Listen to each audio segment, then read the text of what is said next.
outside yourself and do something in addition to what your normal standards are. I know once I started getting hurt, I wasn't able to work out as much. So that dedication stopped as much as it used to be. And then obviously having a relationship causes me to check my standards on certain things I do and don't allow, especially in a marriage, because it has to be compromised in a marriage. You can't be so rigid, but at the same time, if it's something that differs from you and your health, he should be understanding. So, damn, I apologize for cutting you off, but that literally happened to me. I had broke a standard that I had set for myself because I got sick. I was sick and I had a migraine at the same time.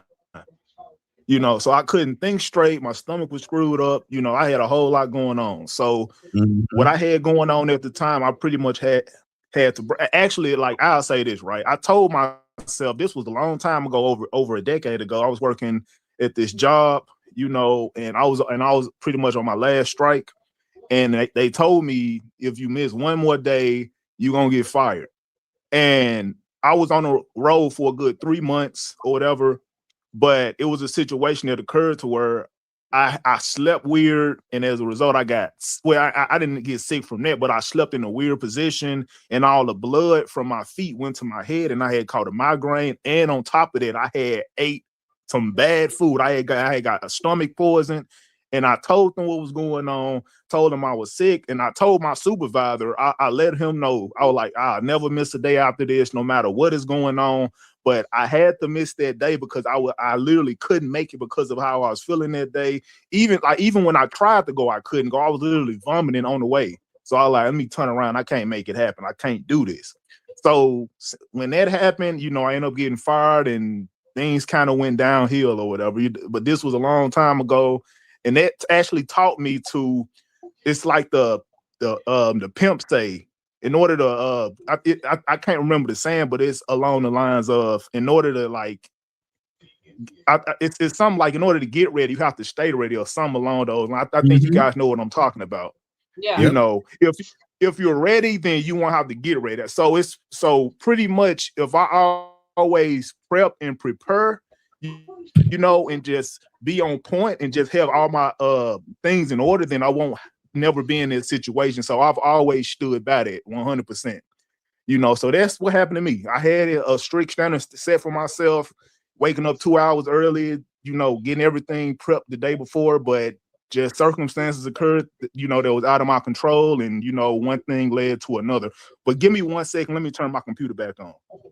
All right. Shout out to who's the brother in here? Damn, I just switched screens off and I just lost him. Oh, Wilbro. I appreciate that. I think you might want to check your Cash App, Mish. I think he might have dropped you a Cash App. Oh. Wilbro. But I have 2 Cash Apps I did shout out the other day. One from T-Mac. Thank you for the $10 Cash App. And my nephew, Bert Ross. Appreciate the $8 Cash App. If you guys are listening to this on the replay or whatever, I just wanted to give you your props. I thank you for the support of the channel, and hopefully you guys are doing the same.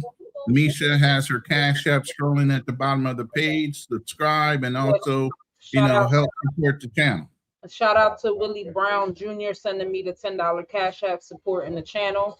Come on, not the government name. Come on now, don't put the government name. Oh, I didn't know. I'm sorry, Willie. Wilbro. I'm trying to figure out, is that somebody in the comments? Already out. Yeah, that's somebody in the comments. I'm sorry. Shout out to Wilbro. Appreciate you supporting the channel and the content always. Thank you, brother. They already done dogs me, so. But like I said, this is an open panel. I sent the link to the chat. If you guys want to come up and chop it up with us and talk about whatever current event or whatever you guys want to talk about and travel, we're more than welcoming you to join the panel. All we do is ask you to drop a like and subscribe to the channels.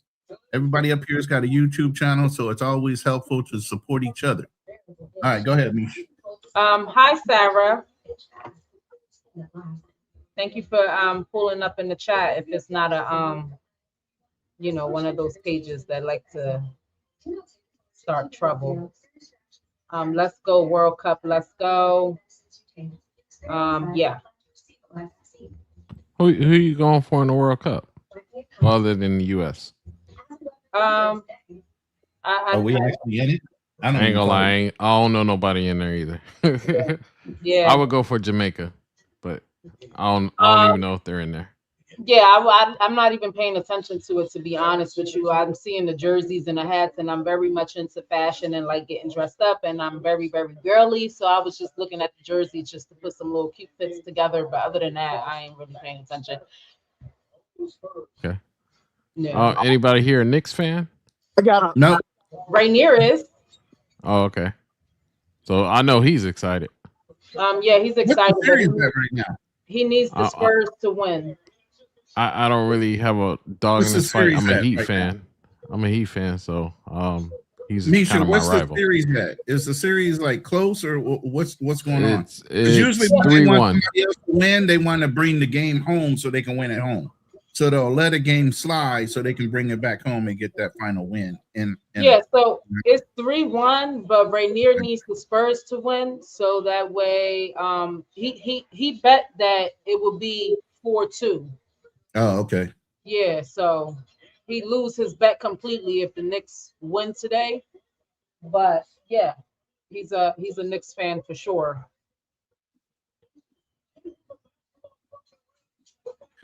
Misha, I What? don't know if you want to elaborate on the question I asked. It's completely your choice if you want. So, What's the question? The last question that last question I would say, what was the question again? I'm sorry. Is there certain okay, standards that I feel like that you broke or something like that? You said. um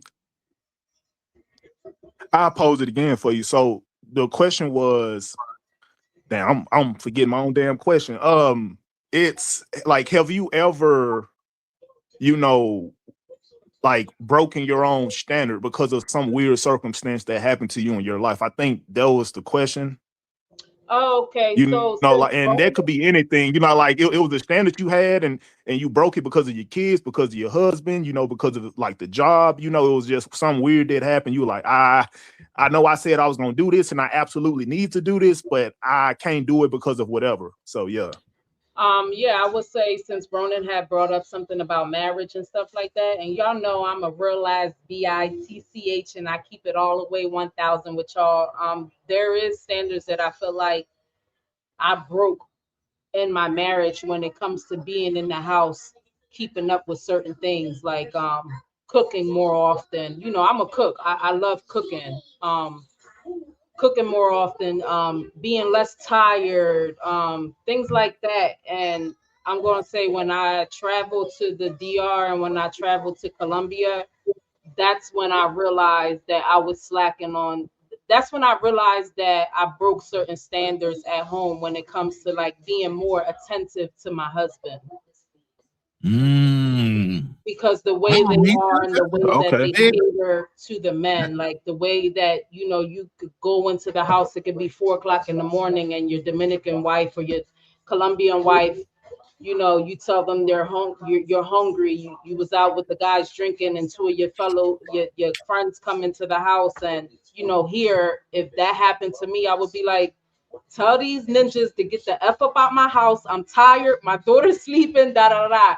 When you go to another country, you know, especially the Latin countries that I've been to, it's not like that. You know, they're very attentive to their men in the house. And I felt like, you know, with work and things that go on here in America, I felt like that I was slacking on certain things. And, you know, traveling to Colombia and DR helped me get back on my ball game, on my A game, however you want to call it. So yeah, for sure. That's big for you. No, hold on. You got to recognize that this is a traveled woman, and she's admitting to certain things you would never hear a normal American woman admit to. Yeah, that's big. You won't hear that from two women at the same time.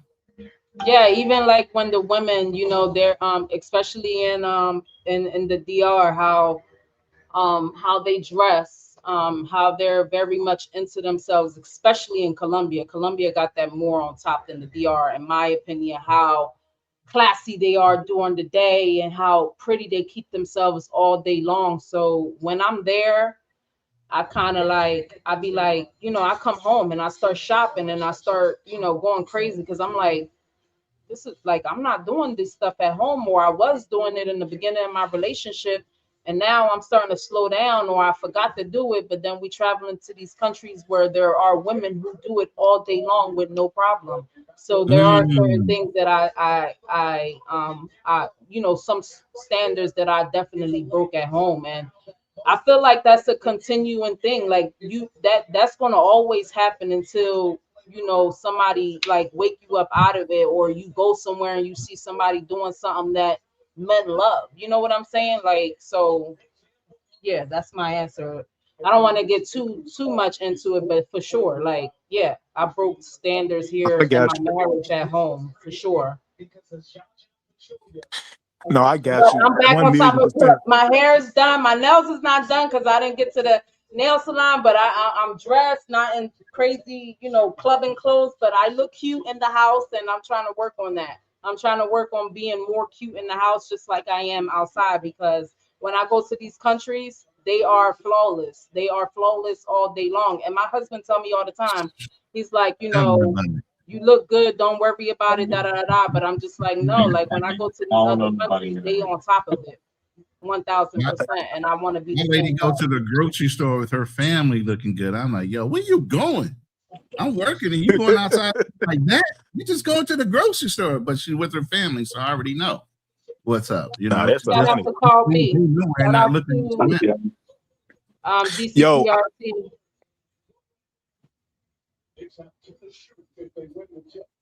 Go ahead. I'm sorry. I ain't mean to cut y'all off. But oh yeah, yeah. that was my answer.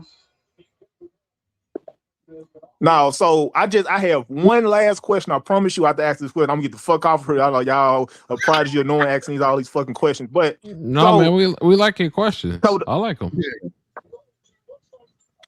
no, I appreciate it. This question goes with like the video that I just dropped. So this is the last question I'm gonna ask. I'm gonna give my response, and after I give my response, I'm gonna drop down, and you guys could elaborate if you so choose to, right? So the question is, has it been anything that you've been consistent with, that the standard that you set that you haven't broken? Like for me, I said that I had caught a heart attack. I did a live stream about this like well over a year ago, right? I almost had a heart attack doing something that I was in my. I'm not going to speak about that. I'm not going to speak about that. But I caught a heart attack. And after I caught that heart attack, I told myself I was going to be consistent with keeping up with my health and keeping up with my strength, you know, working out in the gym, so on and so forth, right? So that's pretty much been the situation for me. I had caught I didn't catch a heart attack, but I almost had a heart attack a couple of years ago. But and like I said, since I experienced that, I said I never want to go through that again. That was the worst one of the worst periods of my life, right? So that's been something I've been extremely consistent with, just being consistent with, just not even really just the gym. Well, actually, the gym is a huge factor, but more so just eating healthy and trying to live right. You know, I'm not perfect, I'm human, but that's pretty much been my standard that I haven't broke from the point that I said it on up to this point right now. But with that being said, I bid you guys to do. I appreciate you for letting me up on the panel, Misha. I'll holler at you guys. Peace. Thank you, Valerie. Appreciate you, brother. So since he answered his question with being consistent, I'm going to say mine is for the past 3 months, I literally been very, very consistent with being the first person at my job every single morning. I'm the first person in the parking lot. I would say 7 o'clock on the dot, probably 7:45 around there. But I start my shift at 8:15. So I'm the first one in the parking lot, and it's been like that for like 3 months because I set a goal to where as though I told myself, I was like, I gotta stop being late before I get a write-up and things in that nature. So that's something that I actually been consistent with. I'm very happy because I have myself on a set schedule, and I'm proud of that. I feel grown. You know, I feel very, very grown. and I need my job, you know. So I've been very consistent with that. Shout out to my baby mom Tam Oh shit! pulling up on us. Damn, what's going on? Damn, girl? when you Misha, when you went missing, Tam went missing. Listen, So now she's back. we're hanging out Wait, together. Misha went missing? What did I miss? No, y'all both were gone. We haven't heard from y'all in a while. Oh, we was just living life, you know. Yeah, and Oh, we okay. grinding. Oh, so Tam, so since you're the second female on this panel, would you like to answer that question? Is there something that you would like to share that you are happy with, that you've been like very consistent with, that maybe you were slacking on before and things changed and you're proud of it, or You know, lately, honestly, I've been watching my mouth very well. Until today. Nah, for like a month. I've been working on it. That's it. Okay. That's good. Small victories, right? Yeah. No, that's a big victory. It was Oh, wow. reckless. Oh Lord. You said I was think my reckless. mouth is always going to be reckless. Oh And shout out to Miguel. What's up, cousin? Miguel. let me say mine real quick. Oh yeah, go ahead. Sorry. My biggest thing I've been consistent with around 2020 I decided to pay off my student loans because I said if I'm going to retire on time I need to pay off my student loans. So I was scheduled to finish them by 2032 and I finished them last month. So Congratulations. Yes. so Yeah. that I stay consistent with that. Good. So that was the biggest thing I did. That's a really big thing. Yeah, it was huge because I owed a lot. And that's early too. Yeah. So I'm on track to retire on time. So Great. that's my biggest thing. Yo, DC, I'm trying to get better with this, man. Like, 4 different people hit me up on Instagram. I don't know if y'all in the chat, but shout out to y'all. But 4 different people hit me up and they like, yo, where you been at? Why you haven't went live? We need a live from you. And I'm just like, I don't know what to talk about. But I guess sometimes people just want to see a female on live and join panels because I was trying to get you on my panel the other day, but you were too busy. Remember? I had the baby next to me, yeah. Yeah. And she just fell asleep, so I was like, today's not a good time for me to get on. And I think it was during the week, and I just mentioned that. What day was that? Jesus! It had to be about 2 days ago. I think it was Thursday night. I think it was Thursday night. Yeah, for y'all. Yeah, I just had mentioned to y'all that I've been very, very consistent with getting to work on time. I've been the first person in that parking lot for the past 3 months. I've been getting the proper amount of rest to get me my day started the next day. So, when it comes to being on the live panels all late and stuff, I just can't do it. But today, the baby's not with me. I'm outside. I'm inside, but I'm outside. Okay.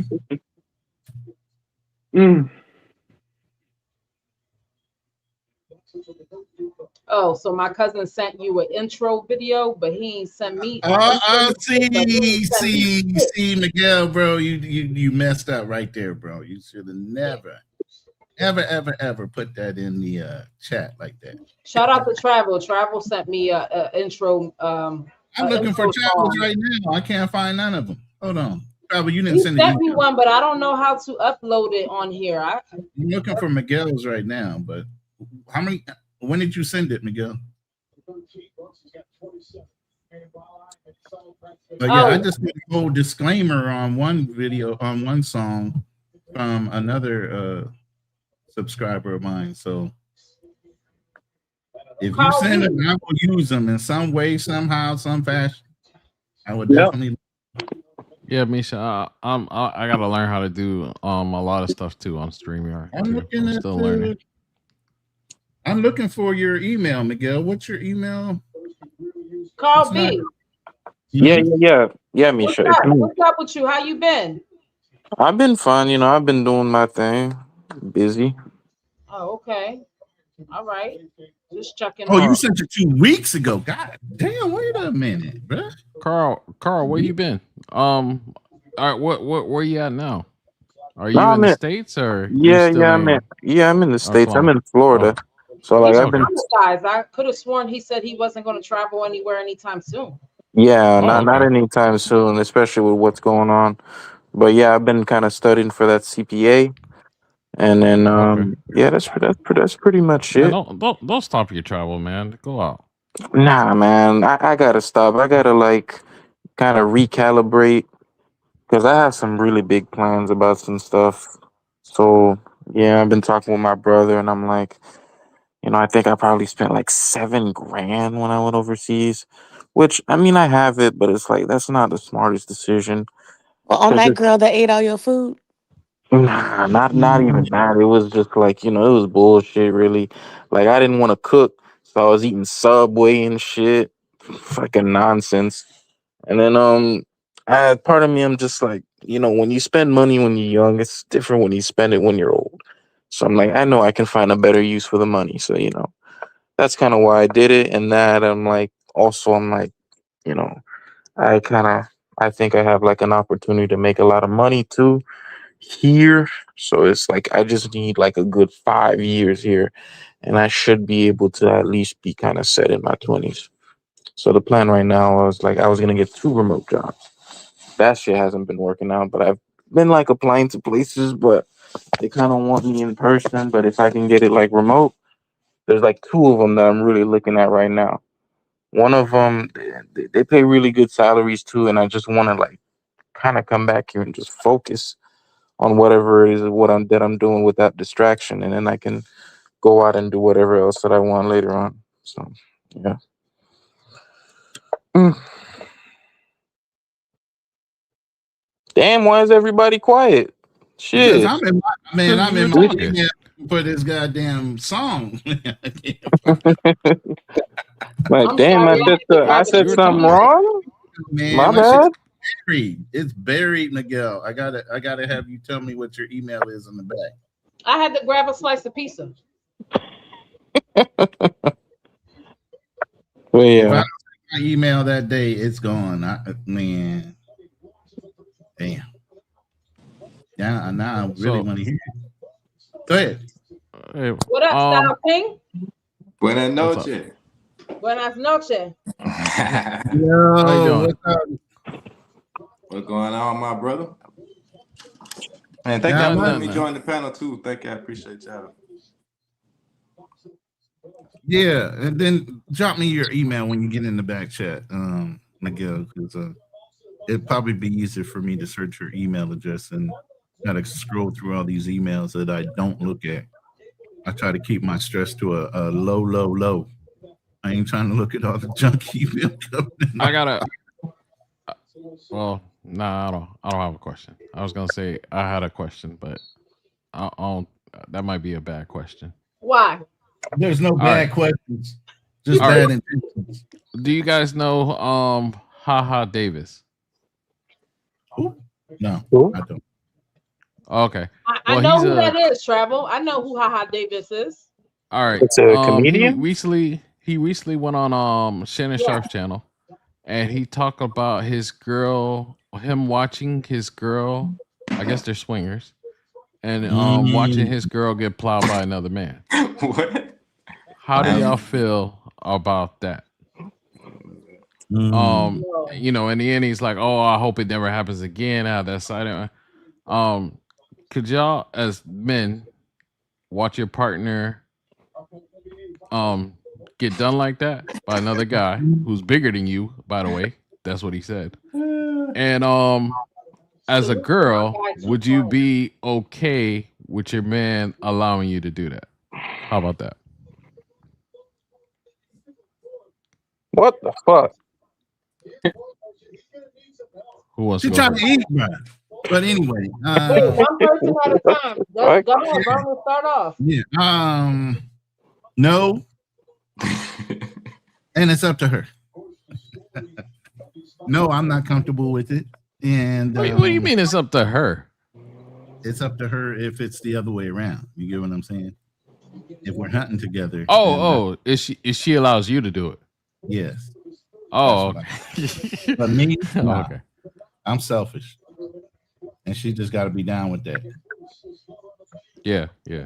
I feel the same way. To me, I'm like, this new generation is different. You know what I'm saying?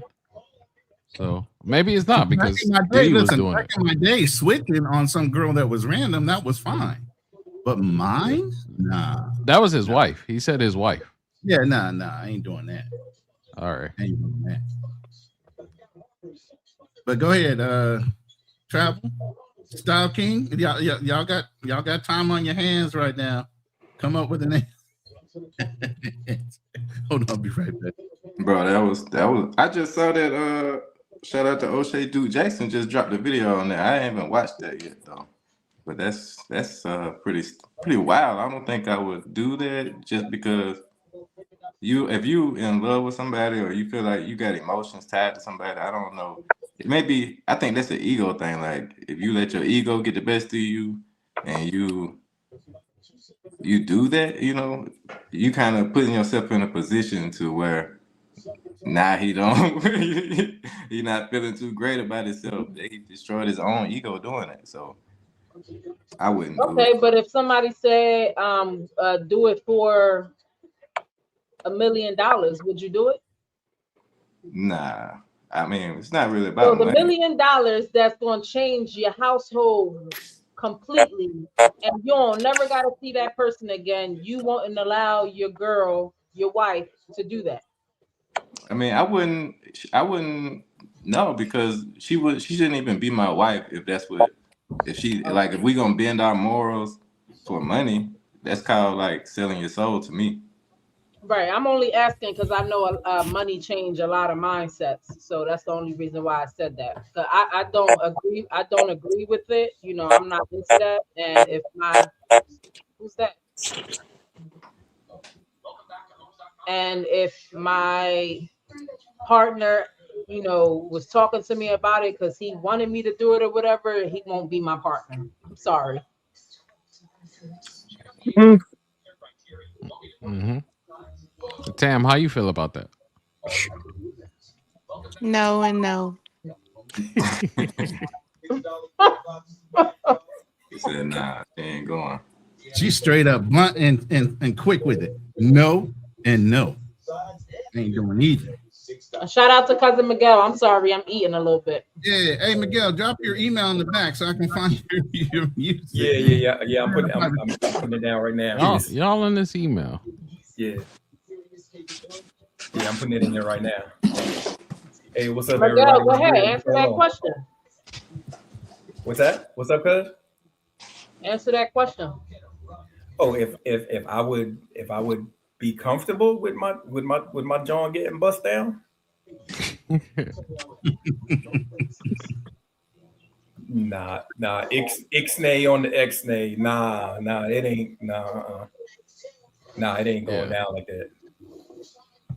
Nah, no, it's like I'm supposed to be sitting up there and be a cuck and just watching that. Man, what? Right. What? No. One tried that shit and look what happened. He's getting divorced and he's a multimillionaire. Yeah. Nah.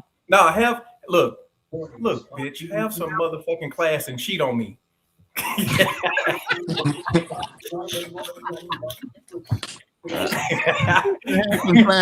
To yourself. Have some class. The couple plug talk.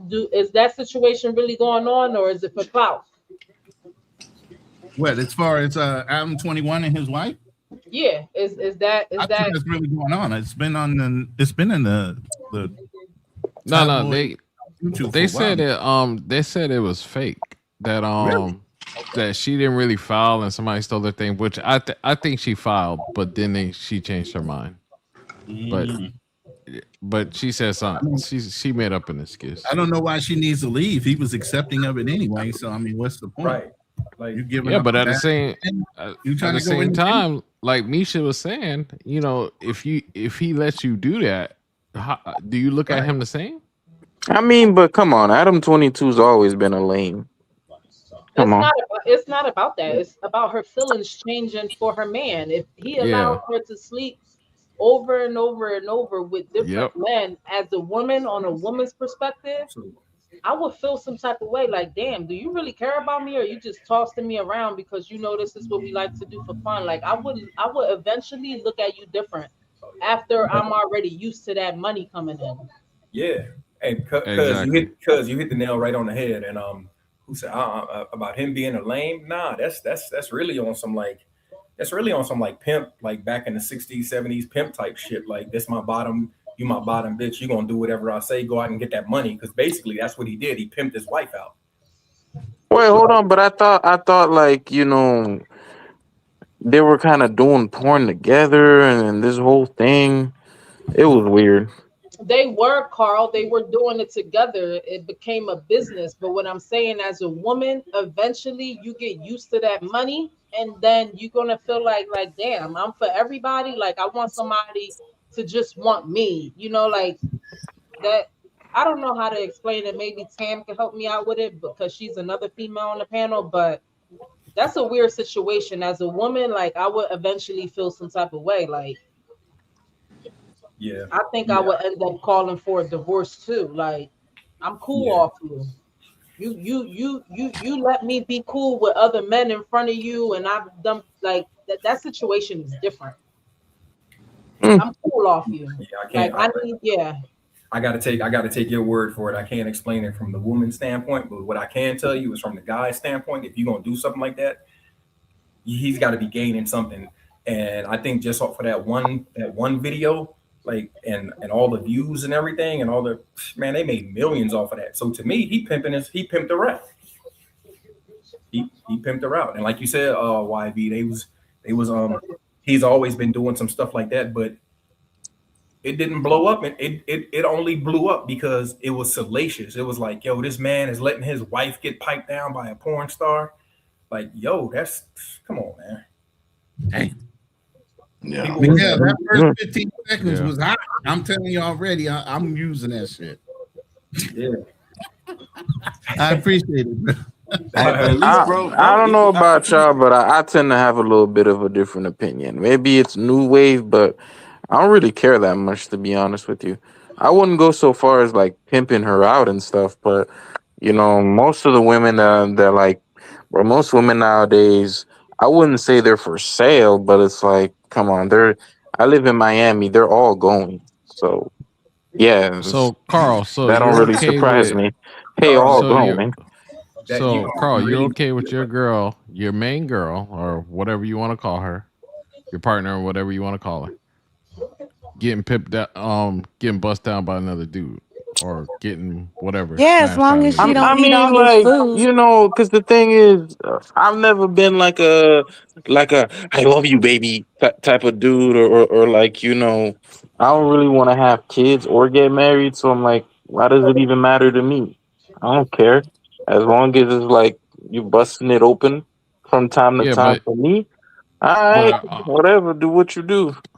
I'm talking about Ew. you so being in a you let relationship with What? that dude. It's true. Like, what you want me to do? What you want me to be like? Oh yeah, Wait So a you minute. don't care about your own girl busting it Right. open for other people, but you care about her eating all your food. Make it That's make what I'm sense. saying. Like, as a Man, grown bro, man, I'm as a, telling you, like, Bro, it's a different situation. I nigga, you Okay, swear. so Adam food is more 23. important You than your Adam girl. That's 23. what What you're are you talking saying. about? I mean, that's a different situation. You know what I'm saying? The That's not like principle is the same. I mean, the principle's not really the same. It At is least in to this. me. At least to me, anyways, it's not really the same. I swear. So as long as she ain't eating all his food, then she can do whatever she want. All right, how about this? It's more apt to say as long as like she doesn't cost me too much. Like by cost, I don't mean like if I'm dealing with a chick and she just grates on me. All right, now I'm gonna be mad because now you're making me mad. But like if you don't make me mad and you just bust it open from time to time, I'm like, all right, she cool. You know Carl, what I'm she's saying? making Carl, you're millions of still dollars. maturing. You're still maturing. Yeah, for He, The sure. bar is in That's hell. Adam he's paid 23. him millions of dollars, and I think he did buy her a Lambo as a gift Yeah. after the fact. So if Adam he's buying 23. Lambos out He here, that means he done made a man already. You get what I Exactly. mean? Exactly. I was So, gonna say in a So place you like good with Miami, that. like I think So you're people good with just that. kind of delude themselves a little bit. Carl, They you're the think guy like, because you're an go ahead. accountant. You're the guy because you're an accountant. You're the guy that would allow your woman to go out there and make that $1 million for one night, stand with a millionaire, right? You're that guy. I wouldn't. I mean, I wouldn't really care if I'm being honest with you. I really wouldn't. I wouldn't get married. I just don't want to get married. But like, I mean, No, if that's it's your woman. like, That's your wife. you know what I'm He saying? her $1 million. That's your wife. I'm giving you $1 million plus to sleep with your wife for one night. You good with that? All right, shit, shit. Adam 23, like I've been saying. Adam Like 23. I'm not gonna be like, That's I'm not gonna like, as long as you don't like put that shit on the news or you fucking embarrass me, then cool. You Hey, know it's what a I'm saying? movie like that, right? Yeah. Yeah, it's a movie exactly like that. Mm-hmm. Hey, I just want to say, I think Adam 22, he kind of pimp himself out too, though. So it's not. I think he just don't. I think he prioritized money over everything. Yeah, that's true. Adam 22, I would say, is just kind of embarrassing, Like he's one of those, he signs up for that boxing match and then he doesn't train, I guess, so he just gets his ass beat. And you just look at somebody and you just laugh at just how pathetic they are. That's how I kind of feel about Adam 22. It's just pathetic. I don't think his girl is leaving him or he's having his relationship problems because his wife is banging other dudes. He's having his relationship problems because he's pathetic. And he doesn't really have any, code that he lives by. He's just kind of, a right now kind of dude, if that makes sense. That's just my opinion on it. He's trying to Aren't make you it. a right now, dude? Yeah, it's called Indecent Exposure, and it's Robert Redford, Demi Moore, and Woody Harrelson. Carl B. Yeah. Aren't you a right now type of dude? Nah, I wouldn't consider myself that. Nah. I thought that's what you said a few seconds ago about, she just busted open or something like that. You said, and I'm cool. Like, Good with it. Yeah. But as far as like me going in and try to be like pretending to be something I'm not. No, that's just not me. That's just not me. Because I know for a fact that like half the time I'm like banging other women too. So I'm not gonna be like, oh, that's not acceptable. You know what I'm Carl! saying? So I'm like, come No, on. Carl! He said he's not getting married though. I don't like No, the loss no, of but you guys are innocence in supposed to be Carl. married. That's the whole point of it. You're married Who in said, this moment. who said I was ever innocent? I did. Bruh. You're the little babycito. I don't like when you talk like that, Carl. It hurts my heart. It hurts my heart, No, Carl. but that's kind of like my views on it, especially growing up in Miami, bro. They'll do anything. So I'm like, yeah, but I've seen too much. So I'm like, the I don't world is really have bigger any than type of Miami, feelings and about it's sad that that's where you are brought up at, and that's how you look at women because of the women in Miami. But the world is bigger than that. Hold on, Misha. I'm not gonna say. Hold on. It's not so much like specifically the women in Miami, but it's more like that's how people are going to be when they have opportunity and choice to do what they really want to do. And that's all Miami really is. It's a lot of people who have gotten the opportunity and choice to do what they wanted to do regardless. That's all. If it was the same way in Wyoming, you'll have like a bunch of ladies in Wyoming doing the same thing on, I don't know, tractors or something. I don't know. With the Yeah. cows. Yeah. Well, not with the cows, but you know what I mean. No, not with the cows. I'm saying we're not in the Some people bestiality do, on here. Come on now. yeah. But I'm just saying. I have Yeah. a So question it's for like, Misha. it's a new era. Cousin, that comment is for you from Vontae. Let me see. He says, "Big brother Miguel, how are you? Congrats to you and Unc Jay for the success at the hotel." Yeah, yeah. Yeah, thanks, bro. All is well. Hey, we doing big things. So, Oh, you got a hotel in Cartagena? yeah. Yeah. Oh, Rooftop shit, bar, too. salute. Yeah. Say it again. He got a rooftop bar too on Oh. top of it. So Oh, he doing his thing out there. Okay. Yeah, it's definitely going down big out there with all the events and everything. So yeah, so everything is good, man. Wow.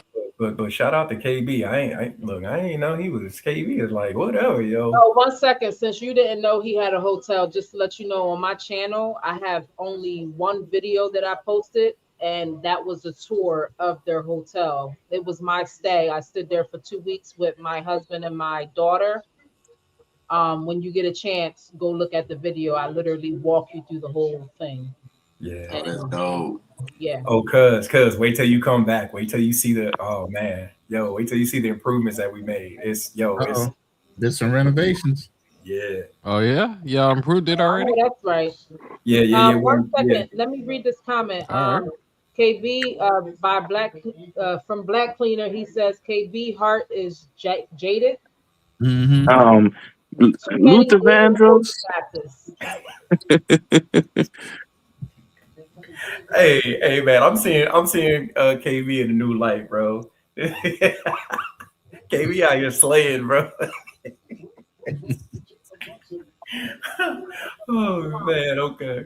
But yeah, because we got rid of I don't know if you remember like the grass, like the fake grass and stuff. Cause oh yeah, so like when people would spill, like the ant, if you was wearing slides out there, I was like, ants, like these ants is out here killing us, because we had no way of cleaning it up. So down by the kitchen, we pulled all of that up and we tiled it all the way around, and then up on the top in the VIP, it's wood floors. We switched out all the lights. It's I know that got it looking more spacey. Floor like that. That's what's Miguel, up. I won't make it this year, but possibly next year. Oh, that's what's All up. That's what's up. Hey, right. We'll be there, bro. And then we took the roof off over the pool. We still have the pergola, so we got the sun heating the pool because a couple of the ladies, they was like, hey, this water is cold. When we want to get in there for the late night splish splash, they was like, so we got the sun heating the pool all day. That's what's up. Yeah, so it's definitely going down out there. I mean, was it cold? Like you taking a damn, ice bath, or was it? No, it wasn't even that. It wasn't even that cold. Nah. But it's definitely. So we took every time it rains here, they think it's an Antarctica wind. I'm like, girl, stop. This is nowhere close to any kind of Antarctica. You're gonna feel it, believe me. I'm gonna take them. I'm gonna take her out to Japan this winter. Yeah. So she can really feel some cold, and then you can come back and complain all you want after that. Trying to tell you, because I'm in Florida right now. I'm like, I'm ready to get back on the road though. So I bet you are. Yeah, you living it up though. Yeah, you serious doing your thing. business down there. Yo, Miguel, how's your lady friend doing that really got involved with you? I mean, you still got her on the team, I'm sure, right? Oh shit, he about to put you out. Yeah. She all right. She good. Oh, okay. Yeah. So Look, look, it's all good until it's not. So that's all. Hey, Ronan, you got a question? That's why I had to check in with you. Yeah, I know. The question on the table is, Ronan, you think Darnell needs a coach? LOL. I heard you guys going in on. All right, so leave Darnell alone. I like Darnell. Yeah, Misha was in there giving her the motherly love and coddling situation going on in the damn chat. Well, I'm sitting here ripping on Darnell about holding him accountable. Before you start, the reason why I said that, I rocks with OTO. That's my guy. I have nothing bad to say about him, but I will agree with Darnell when Darnell said as soon as he got on the panel, OTO said, did you go get that haircut? So OTO went on him first, and then so that I will agree with Darnell. Like they be on Darnell. This is what you don't know, Mish. This has been going on almost 3 years. Years. 3 years. We've been holding this young man accountable. He ain't that young no more. He's 40. He all right. So this started a little Darnell while 40? ago. I hope Darnell He's 40 pop up something, yeah. today. I don't know. OTO, I think, is a CIA agent. But What the- man, OTO don't give me CIA agent. man, he's like a subverter put together by some kind of foreign government, bro. The Why way you this talking about man, my boy like that, yeah, man? I swear to God, man, the way he's like, oh, I'm like, bro, is this man a subverter? Like, we were just talking about this, and somehow we talking about cheeseburgers, French fries, and how Americans are too fat. O2O is good Like, about bro. rolling shit right back to money and how to make it. That's what O2O's thing is. I'm gonna teach And you how to he's make money. also about, holding people accountable. Stop Yeah. making excuses. You want change, get up and get off the couch Right. and go get it type of guy. That's what it is with him. Mm-hmm. I'm not really trying to change the subject. I just wanted to ask Misha a question that when I was in the chat, I didn't, put it in there. But where did you travel to? You said Dominican Republic. Like what part of Dominican Republic? And then you went to Cartagena as well. I'm sorry, ask me that question again. I didn't hear you. You went to Dominican Republic. I was trying to see what part you visited, and then also about your trip to Colombia. And did you go anywhere else other than that? When I go to Dominican Republic, I always go to Santo Domingo. That's where I stay. My trip so I have been other places. I've been to Mexico. I've been to, the St. Thomas. I've been to a few places. Colombia, I went out there. It was a Valentine's Day gift from me to my husband. And I pretty much was with Miguel and Uncle Jay, and they pretty much showed me around. We went to the clock tower. We went out to eat. We turned up at the hotel. We went to the red light district, all that good stuff. So, yeah. Did I answer that? I'm sorry. Yeah. I was just wondering because I didn't know. I get caught up though. I subscribe to your channel, so I get caught up. All right. Oh, And- yeah.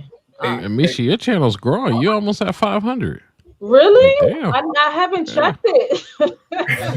Because I'm looking Because at no- 4 something. I'm like, dang, that's a So lot. Style King, So- when I travel, me and my husband, we pretty much like do DR for the most part, and we want to start doing Colombia more. Because the cost of living in Colombia is much more cheaper. You get more for your money in Colombia. But we pretty much, hang out around the red light districts. I love the red light districts. I don't get involved, but I let my husband do what he want to do when we're in those countries. I'm not sure if you know too much about me. This is my first time seeing you on the panel, but yeah, that's what I do. That's what we Salute do. to you, dude. You doing your thing. Hey man, y'all some good people. I like that. I'm Puerto Rican, so I communicate with the girls with no issues in Spanish. We get it popping. Oh, okay. And I mind my business, and I sit poolside, and I wait until he's done, and I ask him how was it. Right, Miguel? That's a lucky Miguel, man right there. He's the luckiest man on the planet. Facts. That's I was chilling with Miguel at Marina while my husband was up in the room getting busy. I'm just sitting there chilling with Miguel, having drinks and stuff. I'm like, damn, Miguel, he should have took that one upstairs. Something nice with him. I'm like, shit, we missed out on that one. So yeah. Nah, she was like, oh, damn. Yeah. It was hey, it's definitely you know what I mean? It was some nice groceries out there, you know what I mean? Nah. And now y'all was saying I'm crazy? Yeah. Y'all was saying I was crazy? How do you call that crazy though, Carl B? That coming from a man, it's not called crazy, right? Yeah, but like, I mean, think about it. What would other women, if they heard you say that, what would they think? They'd be like, "You crazy as." Wait. I got your answer, Carl. Opinions don't pay bills. I got your answer. So Cuz was down in Colombia changing minds because one of the girls was like, she told us we was out there sitting and she was like, oh my God, you're making me rethink my relationship and how I should be. in my relationship because she saw how they was interacting, and she was asking me. She was like, "Yo, you don't get jealous?" And she was like, "Why? I know where he's at, and this is not like what's up?" And she was like, "I would rather, you know." And she was just she was explaining to her why, and Shorty was just like, "Wow, wow." Hey, back shots. There is a Cash App scrolling at the bottom. If you can't send a super chat, hit her Cash App. Yeah, she was pretty much like amazed. Like, you know, it's just like how I was telling y'all earlier, how I feel like I was breaking certain standards in my household, being a married woman, like complaining, basically saying I'm tired, I don't feel like cooking, and I found myself not cooking as much as I used to. And you know, and then when I travel to these Latin countries and I see how attentive they are to their men, to tourists, to whoever, it made me, you know, jump back on my game when I came back home. So yeah, for sure. Like she was like, you know, I see, she was like, it's something that I want to try because I see how you are. And I'm like, yeah, like what's the issue? Like if you are so-called this bad bitch, you go on Instagram, you put up all these fly pictures, you so confident. So be that way in real life with your man. If you so-called this bad bitch, be that way in real life. Shouldn't nothing, I can't nothing in this world fuck up my home, fuck up my marriage other than God. I don't care how many candles you light in front of you. Nothing, no female, no none of that is ever gonna mess with my marriage. I am top notch. I am number one. My man is not going nowhere. I'm not going nowhere. So when these women claim to be a specific type bad bitch and you doing all this for the gram and for strangers and walking outside looking, you know, so sexy, this, that, the third. Okay, you got all that confidence. Be that way with your man. It shouldn't be a problem. If that's Well, what you want to do, be that way. well, Talk your Misha, shit, from their talk your perspective, like shit. it's like a job, just like anything else that they just kind of do because it can like pay the bills. And maybe they don't got as good of an education, but you know, for them, Colombian women, they're never gonna accept that. Like if like what you do or what you did, if she took that to her friends, like it would just be unacceptable. That's something that you would even have to hide from your own mother in a So country like Colombia. yeah, I understand that, and I've heard that from many women in Colombia. But I also hear that their issue is that Colombia is oversaturated with beautiful women. So if they were open to do that with their partner is still gonna go behind their back and sleep with the woman that she brought into the home. And it happens here in America, but I don't think it would happen as much as it would in Colombia. And Colombia is over exaggerated with beautiful women. Yeah, Bro, it sounds like So that. if It I looks was like that. her, I would probably be afraid too, even if I was confident out there, because it's just like he could be at Marina behind my back if I didn't accept it, smashing something, and I would never know. I mean, because I see what you're saying, but in my opinion, I don't really have a super great opinion of Colombian men. I think these are these are dog ass niggas. Like, even if you give them something like that, they still gonna cheat because you know they'll see this little prostitute down the road or something, or you know if he's halfway successful and he's got his life together, bro. You know, there's nothing you're gonna like. I've heard so many stories. It's like, But Carl, oh, that's you why I know, had to really sit here and really think about it. Like, what man is really truly going to be happy smashing the same fucking girl for the rest of their lives? I'm sorry. And if any Yep, man on here can't do going to it. say, "Oh, Misha, I'm going to smash the same girl Misha, because I love," no, Misha is 110% I right. love her and Misha, I'm gonna you be talking smashing about it. yourself Hold on, too. let me finish. Because y'all got me in my bag right She now. If cooking, yeah. any man will say that I'm gonna be smashing the same girl for the rest of my life, you's a fucking liar. Because it's bad bitches all over the world, okay? And Oh, for dude. somebody to be walking around like, come on, like I could really get into details with this shit, but like, tell me what man is really gonna be fucking one girl for the rest of their lives. So I was like, okay, let me just be open to letting him do his thing because I'd rather laugh with my husband about, you know, was it good? Was it stinking? Was it smelling good? Like the room, like, stuff like that. Like I'm not with my girlfriends on the phone crying, saying, you know, he was cheating on me, or you know, my girlfriends are not calling me saying, oh, I seen him in the VIP and he had these girls around them and they left together. Da da da. No, that don't happen over here.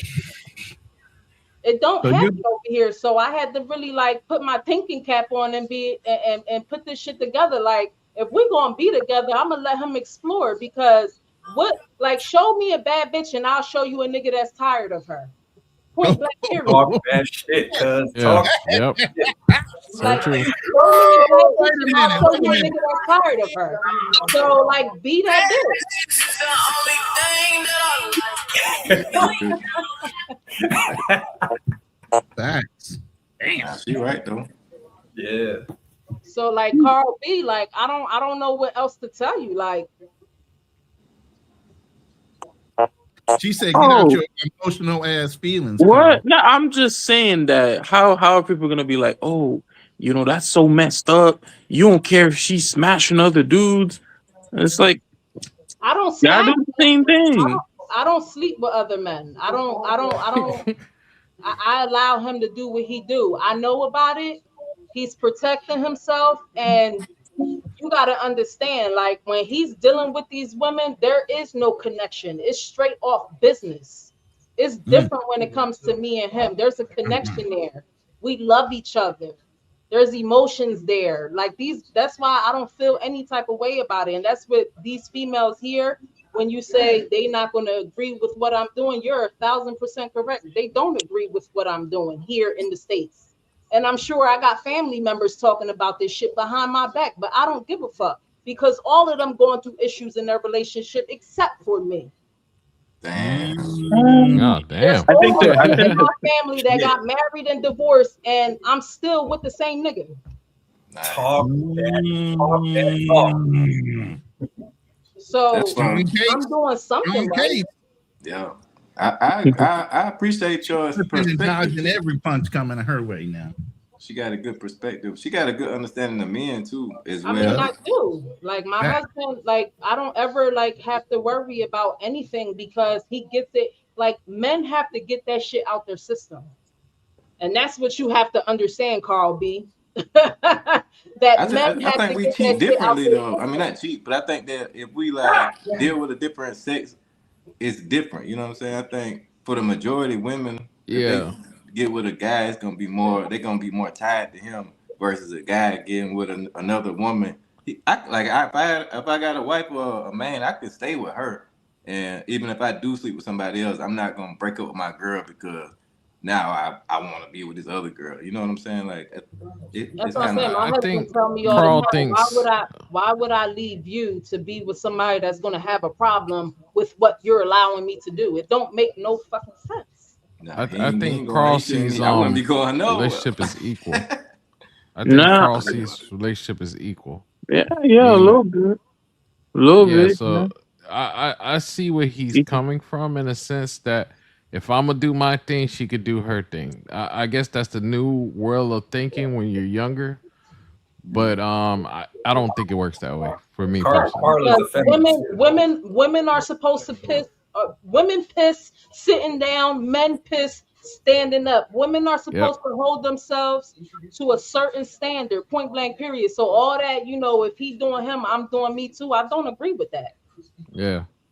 I'm old and school then when it comes you to will that. see you'll see in the future the women that, you know, who see you as an equal, who's gonna sleep with other you see that you allow them to do that, they're not gonna respect you anymore.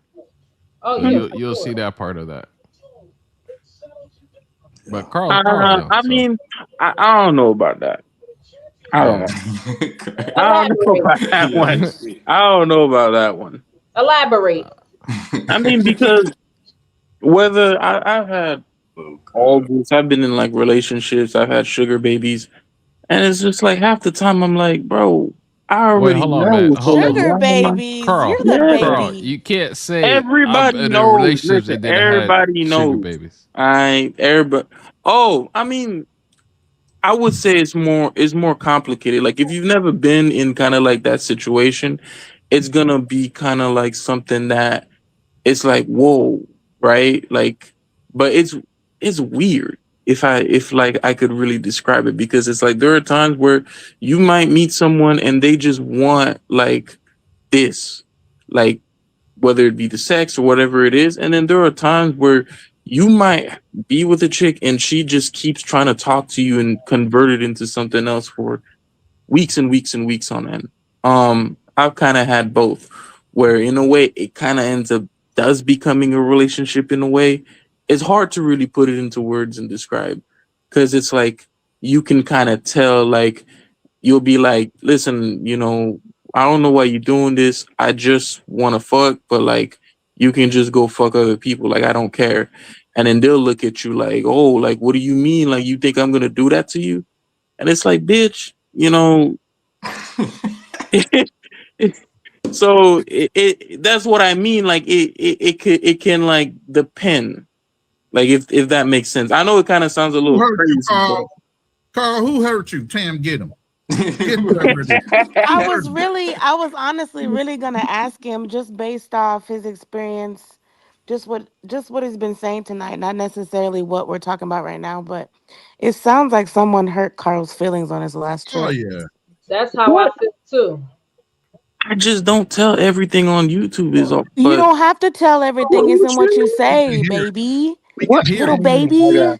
I was doing less in Bogota than I was doing in Medellin or any of these other places. That means somebody in Bogota had your heart because you didn't give a damn about doing more.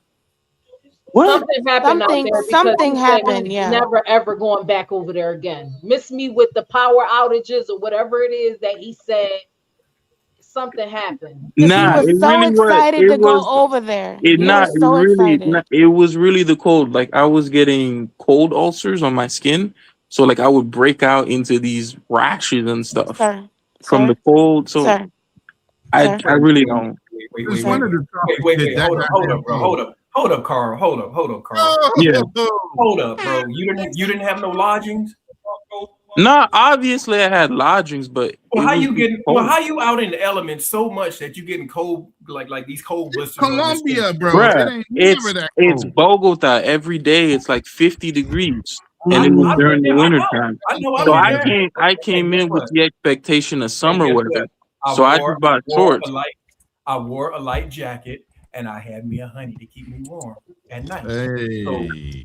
So, hold on, one second, y'all. 1 second. Shout out to Travel Unfiltered Perspectives for pulling up on the panel. What's going Formerly on? known as Black Man Travels, my brother Lion's Den, Kinall. What's up, bro? What's up? What's good? Hey, what's going on, man? It's been a while. Glad to be back. Mr. Smooth back there. Go ahead now. Hey, what's up? Hey, what's up, everybody? Just enjoying the conversation, man. So Carl, you ain't take no lotion down there? You ain't take no like I just came with some basketball shorts, some t-shirts. Basketball shorts. Yeah, I came in thinking it was gonna be vacation. Like you didn't do your research. That was your first time in Bogota? It was my first time in Bogota. So I just took some basketball shorts. I'm like, oh, it's gonna be all right. So I showed up and it's cold as shit. I was gonna pack the jacket too, but then at the last minute, I'm like, nah, I'm probably not even gonna need it. So, Carl, bro, as smart and intellectual as you are, you didn't check the weather app before you left. Nah, I didn't. I thought it was gonna be all right. I forgot about it, and I'm like, I'm disappointed in you, Carl. Don't forget about it no more. I mean, you know what? Experience and that history. That's just like you tell a kid, don't touch the stove, and they run their ass over there and they put their hand on that burner. That'll be the last time they reach up for that stove. So that'll be the last time Carl don't check the weather report. Yeah, but that's like when you go on vacation, you gotta know what to pack, because like when you go to DR, you dressing half naked, right, Misha? Yeah, I mean, hey, we'll give it to him this one time. You know what I'm saying? Cuero. Pa arriba y pa abajo, cuero. No.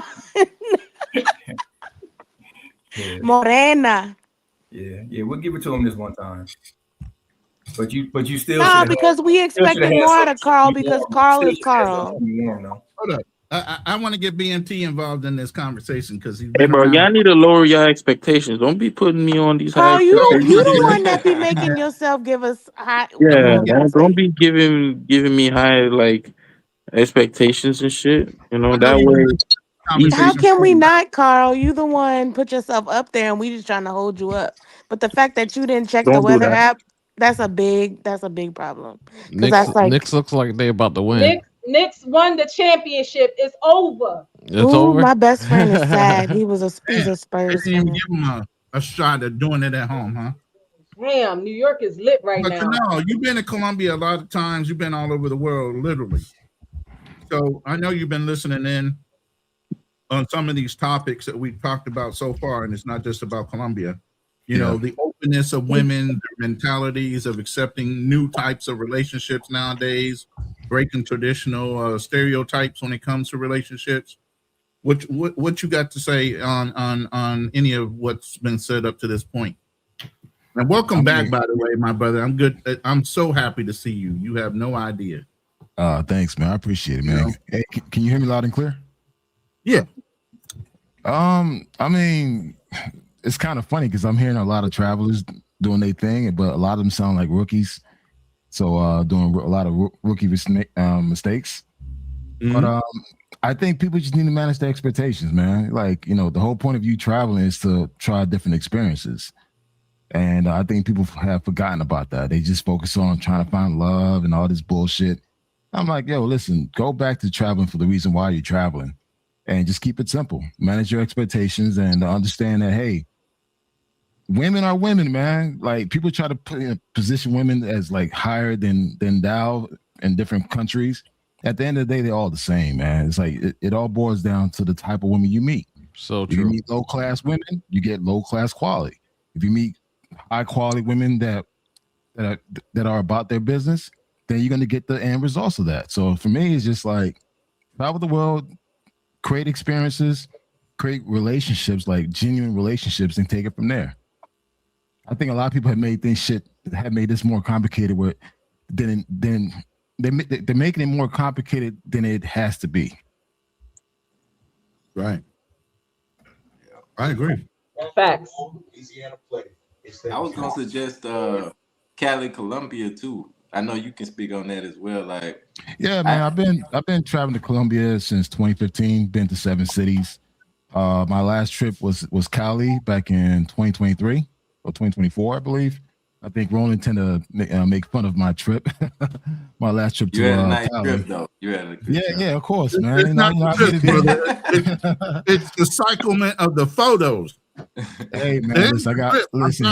I'm Understand this. I'm part of the old school, man. I'm all about receipts, man. A lot of people traveling with no receipts. I show my receipts, and yeah, I think Colombia is a beautiful country. It's a great place to visit, but I think people get stuck on stupid on Medellin and Cartagena. Colombia has so much to offer, and even other countries have so much to offer, but I think people get caught up on the tourist spots.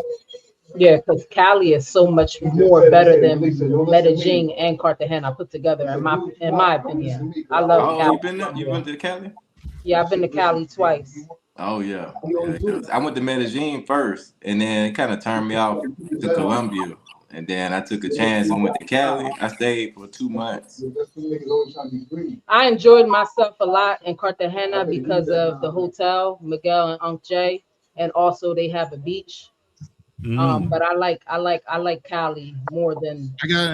I got somebody I can introduce you to if you decide to go back down to Cali with Love Crossing Borders, Andre and his wife, Yeah. Andrea. Thank you for introducing me. He put me on to a lot of stuff. Thank you for that. You know what? Cali is my favorite city as well. Yeah, he Misha, he's a big YouTuber in the Columbia space. What was that perspective? I said, Go ahead. I like. Go ahead. Sorry. Yeah. I said I like Cali as well. Cali was actually the second city that I visited back in 2015, and I fell in love with it. Particularly the fact that they're black folks, man, black Colombians that look just like me. The culture, the food, the rhythm, the city. I love Cali, but a lot of people just get stuck on the Medellin, the Pisces, and they're truly missing out on the true essence of what Colombia has to offer. And Cali, if you really want to get that black experience, go to Cali. Not Cartagena, Cali. Yeah. I mean, I think just in general, the people seem more authentic, like to me. Like, because I met like Paisas and stuff like that in Ecuador that don't, it's nothing like how Medellin is. Medellin is like I haven't been to Vegas, but I could imagine it's probably like a Las Vegas, like at this point with the tourism. If you tell people you're American, like they gonna automatically, I don't know how it is, but I didn't like it. I left. I'll say this, man, and I may get some little backlash on this, but Cali has the most beautiful women across all of Colombia. I think a lot of brothers get stuck on Medellin because they little white girls and they like that shit. But Cali has all that. Cali has the mulatto, the negras, the morenas, the blancas, the native, all mixed in one. But guys get stuck up on the little Medellin. They want the little Pisces, and it's like they just plain chicks.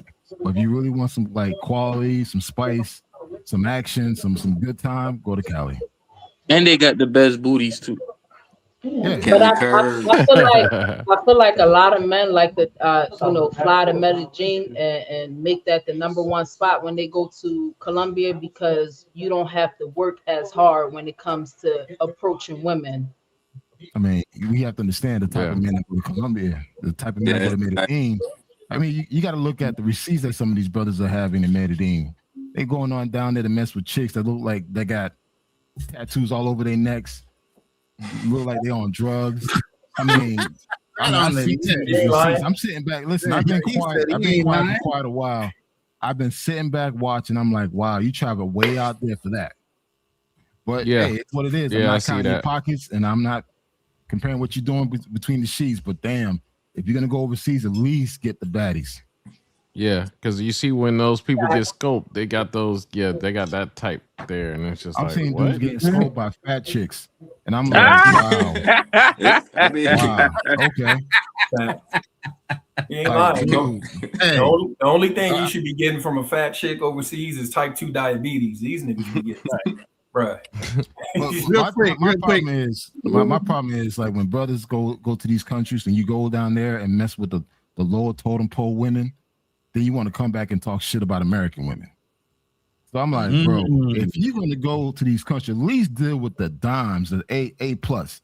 Don't go there and deal with the D levels and come back and talk shit about American women and think that, hey, women overseas are better. Listen, I've been quiet. I've been watching, just seeing some of the receipts that dudes been showing. Man, dudes got to do better, man. Yep. I got a lot of that. Yeah, they watching the game and stuff. So, shout out to William Gooseby, my brother out of Colombia. You're more than welcome to hit the link. This is an open chat forum. Thank you for the 10,000 Colombian pesos. Salute to Ronin Travelers panel and chat fam. Much appreciate you joining us. This is an open forum, so you're more than welcome to come up and share your experiences. Will is also an expat living in Colombia currently as well. He's traveling back and forth, but he has a place down there, so you're more than welcome to join the panel as well. But my boy, Traveling Unfiltered, Canal is speaking all facts. I really rolling. You know me, man. I tend to cause some trouble. So it's like, because dudes don't like to hear the truth, man. And dudes can't call me out because, bro, I've been over 45 countries, man. I got receipts. I'm not afraid to show them. But it's just like when dudes talk about places that only been one time, then they want to consider themselves an expert.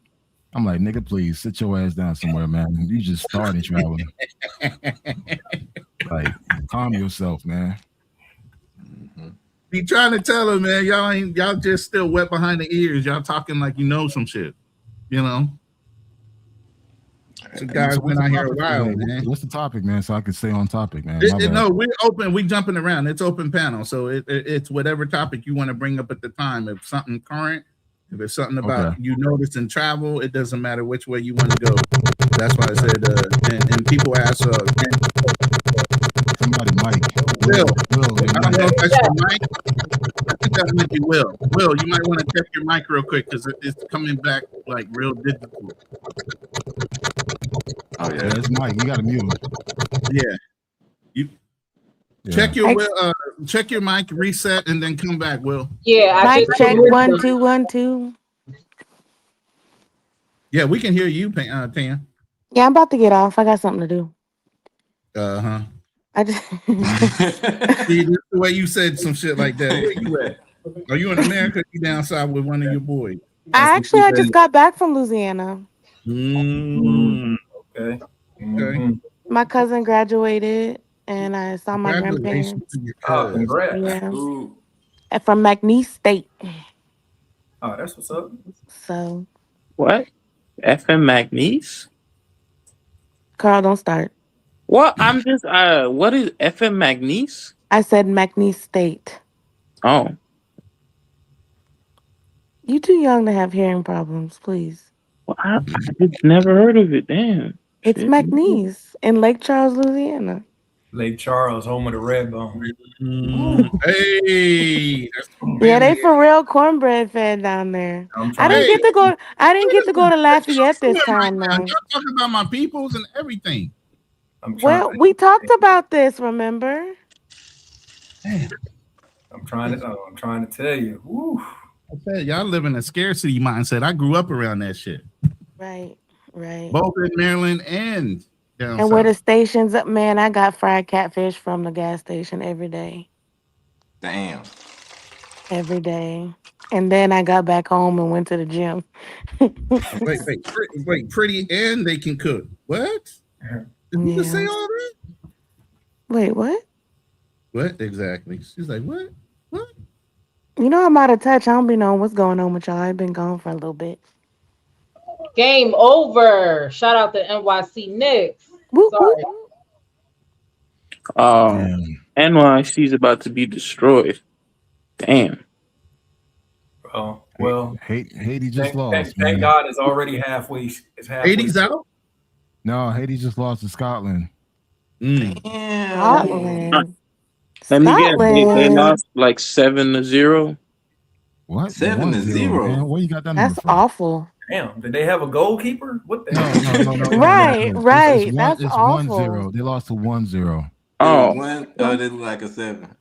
I'm about to say 1 is bad. I mean, 7's bad. I'm actually attending the Haiti versus Morocco game in Atlanta. Ticket cost me I was about to $600. ask you, bro. I'm like, ain't you 100? God damn. Really? $600, man, for that one. Yeah, I ticket, heard man. those tickets are ridiculous compared to other. But you know, I gotta be there for my peoples, man. Got my Haitian flag ready. Got my gear on. That's gonna be an experience. You got your machete too? Oh, you can't take your Oh, machete. I got the machete. You know I'm bringing the machete, bro. Ronan. Hey, you know I'm bringing the He's machete. what do you mean?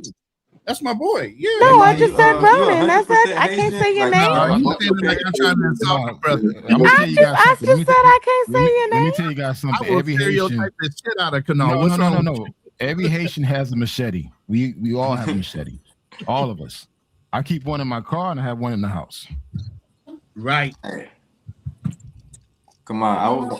Are you 100% Haitian like both your parents? I'm straight up Zoe, dog. Straight up Zoe. I had to learn how to speak English. English is my second language, man. Hey, man, the Haitian people, man, they're good people, bro. When I was in Dominican Republic, I stayed in Santo Domingo every month I was there. But I traveled around. Cook too. But the Haitian people really made my trips to Santo Domingo like 1,000% better. That's awesome, man. And that black rice. That mushroom, that black mushroom rice. What you know about that mushroom rice, girl?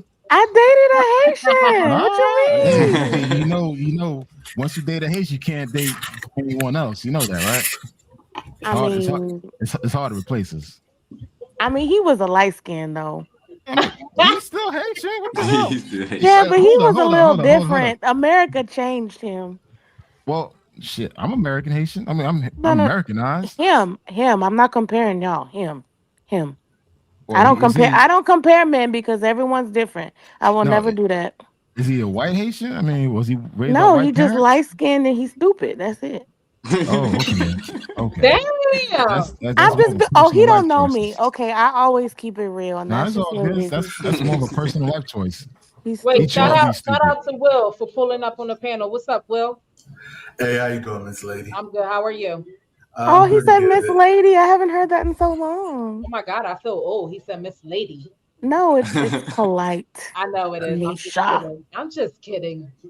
Are you? Oh, he in San Bernardino, Colombia. That's what's up. I like how you said it correctly, Colombia. Yeah, Colombia. Because I hate when people be putting Colombia and like you talking about this country and don't even spell it right. I ain't gonna lie. I hate when dudes say Medi. Like that shit sounds so ghetto. It sounds like they, Like- like you said, unseasoned. Like them people chicken. All right, you guys, I'm going to bed. All right, I just man. want to say, You going to bed? make sure you like and subscribe to Misha's channel. No. Make sure you like and subscribe to No. everybody's channel. No, No, You're what? not allowed you to don't leave. work tomorrow. Huh? You don't work tomorrow. I don't. But Okay, so I, what's the issue? Why are you being old? Late, man. I stayed in my sleeping schedule. Remember when we said the standard? You ain't got nowhere to be at tomorrow, though. Is what I'm saying. Yeah. But you got a full panel. You got everybody, man. It's time for me to. Nah, slide shout out out. to It's time for you to get some lessons, young man. Huh? What you mean? Time for you to take some lessons. Get some notepads out. All right. Yep, you're right. I'm gonna drop down and I'm gonna take some notes. All right. Right? Yeah, right. Yeah. Y'all take Don't forget, care. don't forget to work on Misha's song. Misha, I already gave Misha a song. He did a strip club song for me. I just gotta upload it. Yeah. I gotta check out the song you sent me and send it to my email. All right. Y'all do your thing, and nice meeting y'all. If I haven't met y'all, Will. I Nice never to met meet you, POV. Hey, likewise. Tam. What? We already know how we met. Oh yeah, I forgot. What you mean And by that? Traveler Unfiltered, nice to meet you. Story. Miguel That's and the whole story behind that shit. Gone Global. What's up? All right. Y'all have a good night. All right, bro. Take it All right, easy. see Travel. Thank you. Bye. Shout out to Oh, Gone she Global found for it. pulling up on the panel. Oh, that my boy. What's up, Yeah, Global? what's up, going man? on, What's bro? good, man? What's Hey, good? B. Everybody good, man. Yes, Salud. sir. I've been waiting to hear from you, man. Man, I hey, reached man, I've out been busy, to you man. I'm out here. yesterday. Everybody busy, back man. out. Everybody in the pet in the Listen, gentleman. hey Ronan, I brought the guys out. You hear me? Put some respect on my name. All I had to do was fly. All I had to do was fly your picture on a thumbnail on my channel and put it out on simulcast. Here they come. Like I thought she was from Santo Domingo at first. When I first looked at the channel, I was like, she's Puerto Rican. My mission brings all the boys She's to the bottom. Boricua. Boricua. So yeah, like I said, it's an open forum, so it's an open panel. This is Misha's channel. I appreciate everybody joining, but please at least subscribe to Vibing with Misha. And if you can be so kind, if you want to contribute, her Cash App is floating across the side at the bottom of the screen. Help her channel out. Help it grow. She's down to 500, trying to get her monetized. All right, but go ahead. Whoever joined the panel, whatever subject you guys want to bring up, we're open. It was nice to meet you, Misha. Oh goddamn, Tam. hey, let me ask a question before HP start cooking. Let me ask a question. Where I heard of Sabaneta before. Where is that though? That's the southern part. So basically it's the Burra Valley. So I stay in the southern part. I'm literally about 4 miles away from El Poblado, but I'm close to everything. El Poblado, Envigado, Itagüí, Laureles. I used to live in Bejo, the northern part. It was, like I said, I've been here for, pretty much 2 years. I actually bought a place, and I retired. I mean, a lot of people say I retired young, but I mean, I was in the military for 23 years. And then, of course, I worked for Department of Defense as an intel officer. Thanks for your service. Oh, thank you, ma'am. And of course, they paid for my master, all the degrees, all the certifications. I mean, like I said, with the intel, I mean, the clearances, all the people that I've met in my journey from presidents, to speaking at the Pentagon, to speaking at DIA, CIA. So just to let you guys know, I'm a retired intel officer. So I was in the Army. I was also part of special operations. And then I went intel. I was actually with Admiral McCraven when Osama bin Laden got killed. So I was at Cap Alpha in Afghanistan when that was all going on. So I was part of that. So, I mean, I got some pretty good accolades that I did. But one of the things that no matter how high you get, and no matter, like, even if you work for Petraeus, which Petraeus is my boss, or Dirno was my boss, or Dirno passed away a couple of years ago, one of my favorite generals, stuff like that. And, like I said, actually seeing Petraeus, in the green zone in Iraq was just, just working with that whole set, working as the NCOIC of Joint Personnel Recovery Center. Is, I got a lot of experience working in other countries, working in other embassies, been all over the world pretty much. Southwest Asia. The only place I really haven't been is Asia itself, and where's that? I want to say Antarctica or Australia. Those are only 3 places. Really don't have no reason for going to Antarctica because I'm black. I'm gonna just be honest. I'm black. I got arthritis. I'm like, I ain't putting my body through that shit, going in the cold. That's the reason why I moved to Colombia. But, I retired at 56, but I could have probably kept going. But one of the things I think us as, ex-military or anybody that's a government worker or both, you do have that luxury of retiring with the pension. And plus, I'm also 100% VA disability. And I get to use my benefits and my TRICARE. So basically I can go anywhere in the world. And so, like I said, right, you can Google my name because, like I said, I used to work in the intelligence field. And when I say you Google my name, it's probably the lawsuit I had against the Air Force where I actually won because I was getting discriminated against. I would, I'm gonna tell you, it's not that many black officials that are in intelligence. And so I was always getting challenged. I was always getting looked at. And the sad part, it wasn't by the people from other organizations. It was only the people within my organization. And they didn't even like the fact that people would, I just became the go-to man. Okay. I mean, even when the International Space Station was up there, floating, basically in low Earth orbit, they didn't even have an identification number. I was the one that was in charge of getting all that space stuff, identified. So I have a really vast, career. I've also worked hyperspectral, multispectral.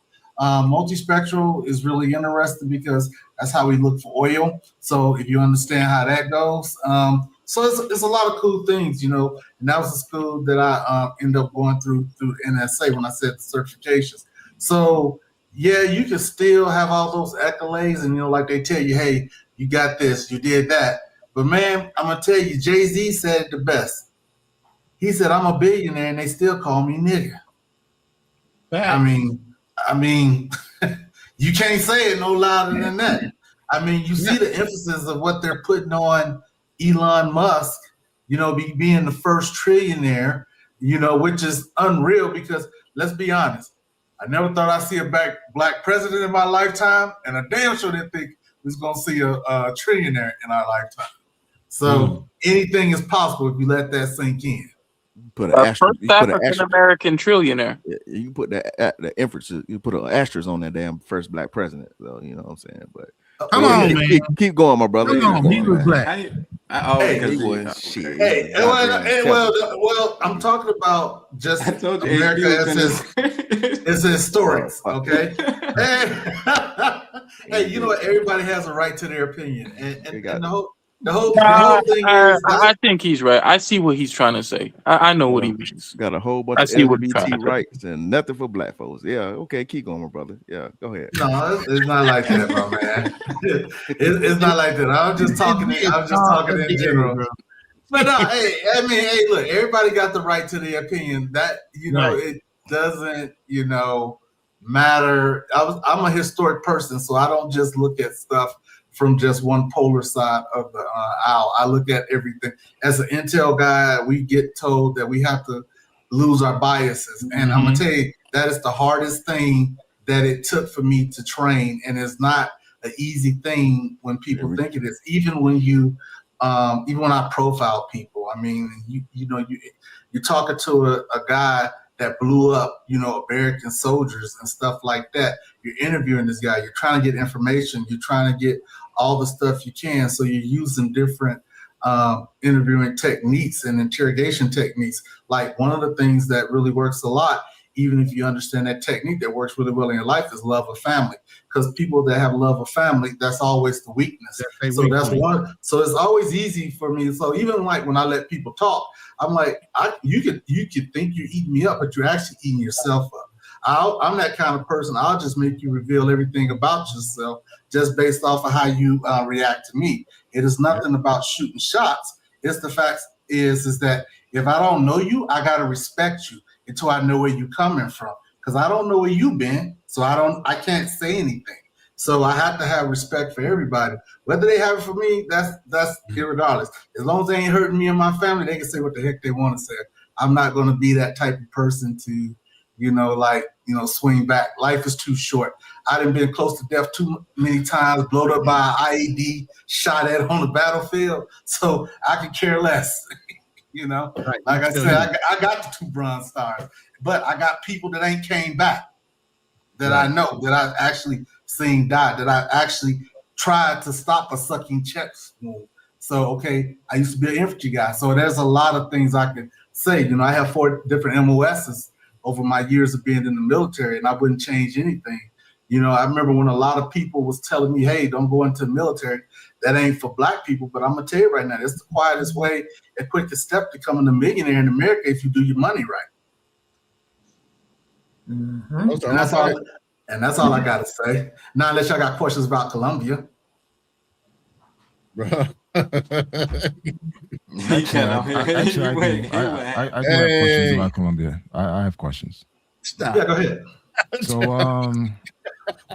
So what places have you been in Colombia besides that Medellin? Have you gone anywhere else? So I was actually when I was looking at houses, I was looking all over the country, and I'll explain to you why I didn't move to Cali. I do like Cali. I think Cali's really nice. The question is, have you been to any other cities? Yeah, and I'm explaining I've been to Cali because I was actually looking at a house out there. I also been to Barranquilla. I like it up there. That's really nice. I've been to Marinera. I've been to Isla Fuerte, which is a little small island off of Cartagena.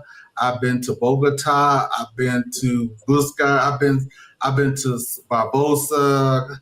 I've been to so many places around Colombia. And I mean, it's really easy to travel. The only places I don't go is the north east side of the country, because that's where the embassy says you shouldn't go. So because you have a lot of no, we ain't going there, bro. We ain't going there, bro. Hey, look, let me explain something to you, right? It's like, for me, even being an ex-employee for the government, I'm still under what you say, disclosures. I'm still under disclosure. Okay. So like I give you like this, right? I can't go to China for another 5 years because I have to literally be out of service for 7 years in order. And so I can't go to China because of the information that I know. You got to think, I used to also be part of the nuclear program. So I was in Persian. So I was a commo guy. So I mean, I just so much stuff. And, then being in intelligence, put all this stuff together. Yeah, they don't want that information going out. But now Colombia itself, I've been all over. It's really beautiful. And one of the things I think where most people run into problems, and because, like I said, I used to also be part of civil affairs, is that you have to win the hearts and minds of people. And if you do not speak the language, if you do not understand the culture, we learn this in the military, whereas most people don't learn this in the civilian sector. So it's like we get taught how to move in the country, how to blend in, not to be with the bling, not to be, dressing all flashy or in the name brand stuff. We get taught those things in the military, where some of those guys come down here, they flash money, and I mean, they're walking around talking to girls with their cell phones using a translator because they don't even know basic Spanish. And the thing is like it's all right to use that translator, but you put a target on yourself when you do it out in public because everybody sees, oh yeah, that's a tourist right there. So then they're watching you.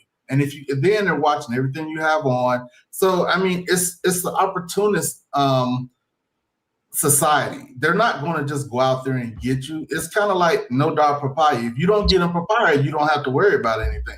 But if you get them something to look at, okay, just like, let's be honest, with the guys that come down, even the guys that come down here with the fake ass Folexes and stuff, right? I call them, and because here's the thing, right? I mean, when I retired from the government, I bought myself a Rolex. I always wanted the deep sea, bought that James Cameron. But here's the thing, that shit's back home in Ohio in my safe. There is no reason for me to travel to Colombia with that watch, even though it's insured. Why would I put my life in jeopardy? I ain't got nothing to prove. How am I prove something to some people down here that only make $400 to $500 a month? You talking to a brick wall right now. You must be new to the travel space. Yeah. No. I'm sitting here listening. I'm like, I'm gonna tell you right now that you could talk all you want and say what not to do, what you do. These Negroes gonna still do what they want to do. Bro, they still, you know what I'm saying? We've been battling this for how many years now? Over what is it? 2026 now. Shit, man, we've been talking about this for 8 years. Yeah, nah, bro. I'm from the streets. I know how to move. Yeah, I had a dude come down to the hotel 2 weeks ago, and like it's his second or third day in. He was like, "Oh man, I was walking around and the dude snatched my necklace." He was like, "Man, yo was right, man. I shouldn't." I was like, "Bro, what?" Hey, listen, man, bro, it's pointless, man. At this time, you know what I'm saying? So I mean, even with all the deaths that's been happening, they still go there stupidly. You ain't never lied. It's what it is. I mean, at this point, it's what it is. Like, all right, man, just come back. You know what? People have this vacation mindset. I guess they think they at Disney World or something, and they just lose what little. I mean, I don't know how they move in their own city, but they lose what little sense they have. They come down here. I see them all the time, and if I'm looking at them like food, I'm like, boy, don't you know, boy, back in my 20s, I would have got your ass. Look, man, listen, man, we got a whole set of people just dedicated to crashing out. You know what I'm saying? It's like, you know, you tell them not to do something, they're just going goddamn, you know, they're going to go the opposite way with it. You know what I'm saying? So it's pointless. I see them all the time, man, walking through Central, yo, they be gone, bro. And I'm like, oh, man, bro. But you know what's so funny about that? They don't even do this crazy crap back home. Like, it's like, if you ain't paying, and I mean, I'm just going to go hard in the paint on this. Most of them guys, I would like to say at least 95% of them guys coming down here that's doing the pay for play thing, they ain't even doing that in the United States. So how you going to come down here and do that? And it's just like, even like, you know, they come down here, they want to do the Tootsie. Like, I met a guy, he was a truck driver, and he only came down here, so he started laughing. He started, look, because you know where I'm going with this. This dude said, well, I get tested in the States. So he's down here, get his girl, he get his coat, and then he like, hey, look, by the time I get back, I'm going to be clear. So when I be like, dang, bro, so you leaving the country? I'm like, this is what cats be coming down here doing. And I be like, oh, man, you know what? I quit even talking. I don't even talk no more. If I even see a group of dudes, I was telling Ronan this the last time on the last panel I was on. I said, man, if I see more than like 2 or 3 dudes, man, I just go the other way. Because most of them ask me, hey, man, where do I meet the women at? And even though I don't have to live that lifestyle, even if I tell them, hey, go to the freaking brothel. If you meet a chick, take her to the love motel. They going to still bring that chick back to their freaking room, and then you're gonna see them on YouTube, and they got, you know, scope, you know, or some stuff like that. Or like the newest one, some guy, he's carrying 8,000 euros around. I'm like, what? and you got robbed, and you wonder why you got robbed. 8,000 euros, and you in Colombia, 8,000 euros. Damn, I don't even ride like that when I go to Vegas. But you know what, guys? It wasn't like that in 2014. When I was out there, dude, the fact that I was out there is like people were surprised to see an American out there, because it wasn't like that. It's particularly in like Bogota and Medellin. Cartagena was used to seeing Americans there because a lot of Americans were still going to Cartagena, but Medellin wasn't like that. So when I was moving around all across Medellin, going to Lorelas, Amagado, and some of these other places, people were shocked to see an American there. Then 5 years later, before the pandemic, that's when the switch started happening. A lot of guys started going there, and I saw the change coming. Then after the pandemic, it just happened. Like when I was out there, I didn't worry about it. I wasn't too concerned about getting drugged and robbed. But now, dude, it doesn't matter what you are, you could get drugged and robbed. Yeah, hey, Colombia was lit, man. Before 2020, it was lit, man. Wait, man, the golden years, man. Man, what? Y'all niggas fuck that shit up. All the places were lit. I mean, you know the man. Yeah, but you know the best. So we used all the Caribbean was a lick. So the thing is, back from like I want to say from 2009, and we finished in like 2011. But we used to fly the drug missions for the Colombians. So even if you come there, right, you will see the Blackhawks on the airfield and stuff like that when you land in Medellin. But one of the things is we had a small little army base, and we would just tell them where the fields were at and stuff like that. But you do that, and then that was military. Then you can kind of go out, right? You go out, and you can only go out in that town that you was in. But right, they didn't even know us, man. They was all surprised, but they were the most welcoming people. And they were extremely welcoming. I was never concerned about getting drugged. I remember one time I was, seeing this chick, man. I asked, hey, where we get some weed? She went, gave it $20. She came back with a whole big bag of weed. I'm like, I can't smoke this shit. I mean, so that's what she did. She brought her friends over, man, and it's just like back then. I'm gonna tell you why I'm laughing. I'm gonna tell you why I'm laughing. Like a huge bag of weed, man. I'm like, no, I can relate because my husband gave. Wait, what about the friend? Hold on. No. I told it. My husband gave his friend $40. So if $20 got you that, can you imagine what $40 got us? And we was like, what the hell? It was just so much. It was just like, what do you want me to do with all this shit? Man, they bought a whole bag. I'm like, I can't smoke this shit. So she brought her friends over. Guess what? They all smoke with us, man. And I'm like, yo, we ain't got drugs. We ain't get robbed. We had a good time. Exactly. And that's it. But nigga, that's do that now. Look, I made the mistake, and I found out the hard way. That's the reason why I started laughing when you said it. Cause like the chick I was dating, right, and like her son, he always has weed, and so I told her, I said, hey, what $100 of weed get me, right? Bruh, I gave her $100. Dude, she bought me back. Like, it was like damn near $1.5 pounds of weed, man. I was like, I can't smoke that. I'm like, y'all about to send a motherfucker to prison in another country with this much weed, man. That's crazy, bruh. Man. I was like, it's crazy. So that's why when you said that, I'd be like, okay, yeah, I got $20. Because they give you too much, man. It ain't like back in the States. It was different back then, man. Even like El Centro. I mean, people will see that you're lost. They'll help you. Hey, you know what? We can help you get you back to your hotel, whatever, and they will get a taxi for you. Because one thing people don't want to acknowledge that Colombia still has a lot of racism there. So if you're a black person in Central, you're trying to get a taxi. You know how difficult for you to get a taxi as a black person in Central? Very hard. It's hard, man. I've never one time I waited 45 minutes. I kept sticking my hand out, taxi. No one would stop for me until a Colombian couple. They saw me like, hey. You trying to get back to Upper Block? I said, yeah. They stick their hand out. Guess what? The taxi just stopped. Damn. And they say, hey, he needs to ride back. But this Bruh, is he ain't lying, man. 45 minutes of me attempting to get a taxi. They would not stop for me at all. And the significant thing, you don't want to be in El Centro after dark. After 6 o'clock. No, I said after 6 o'clock. You don't want to be down there, man. Yeah, because that same thing happened to me my second trip there. And I'm like, man, I was so mad, man, because it's like an hour and a half waiting on it over there by the freaking darn church and stuff, man.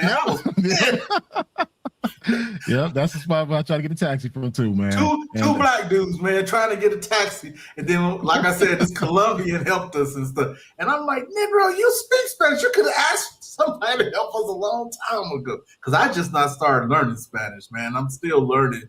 But, like I said, even when I talk to my Puerto Rican friends down there, they just talk too damn fast. I'd be like, so I love the way Colombians talk because, it's really smooth. Yeah, smooth and soft. Yeah. But Colombia is a great place. I always recommend that place. I always recommend Colombia as a place to visit. Even now, with all the shit that's happening, I still recommend Colombia to go out and visit. Honestly, if you got a girl, take a girl to Colombia too. You'll have a great time.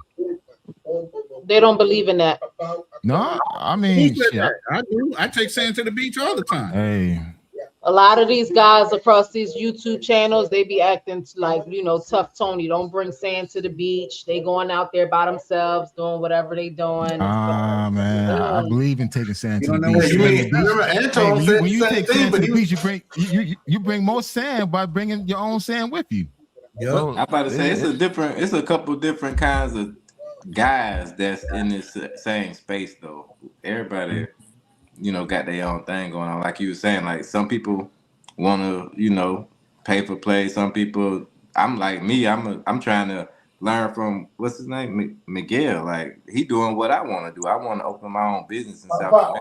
So like a lot of people got a lot of different things going on. So it's I just want to like ride that slide in Colombia. But that came out wrong. What's wrong? Yeah.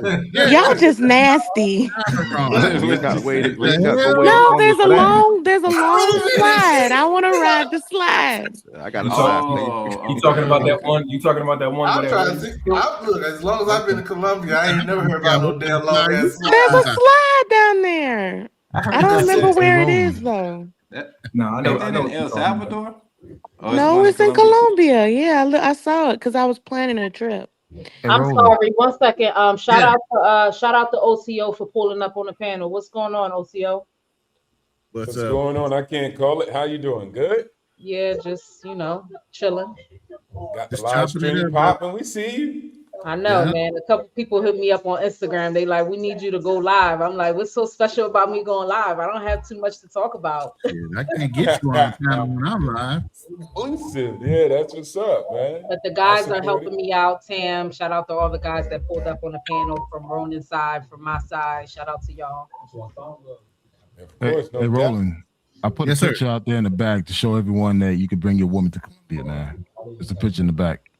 Oh, Misha, you got to share it. Yeah. Yeah. So, guys, you could take your lady to Colombia and do a glamping experience. I'm not sure if anyone has done a glamping experience. It's a glamorous camping. I spent about 5 days out there. It's in Guadalupe. It's an area called Bosco. Yeah, Guadalupe. Yeah. I know about Guadalupe. Yeah. It's funny you say that. I'm actually looking at opening up a glamping, man. Yeah, man. I love glampings, man. Shout out to DCPRT. He did glamping, and that was my first time seeing it. I mean, listen, guys, if you want to be romantic, man, take your main chick, man. Don't take no chick you just met off the street. Please, your main chick to out there to an area called Bosco. It's outside of Guadalupe. You'll love it, man. It's an amazing glamping experience. 3 days, 5 days tops. You're able to see the beauty of Colombia. Well, like what that country has to offer. That was a dope picture, by the way. Oh, thank you. Yeah.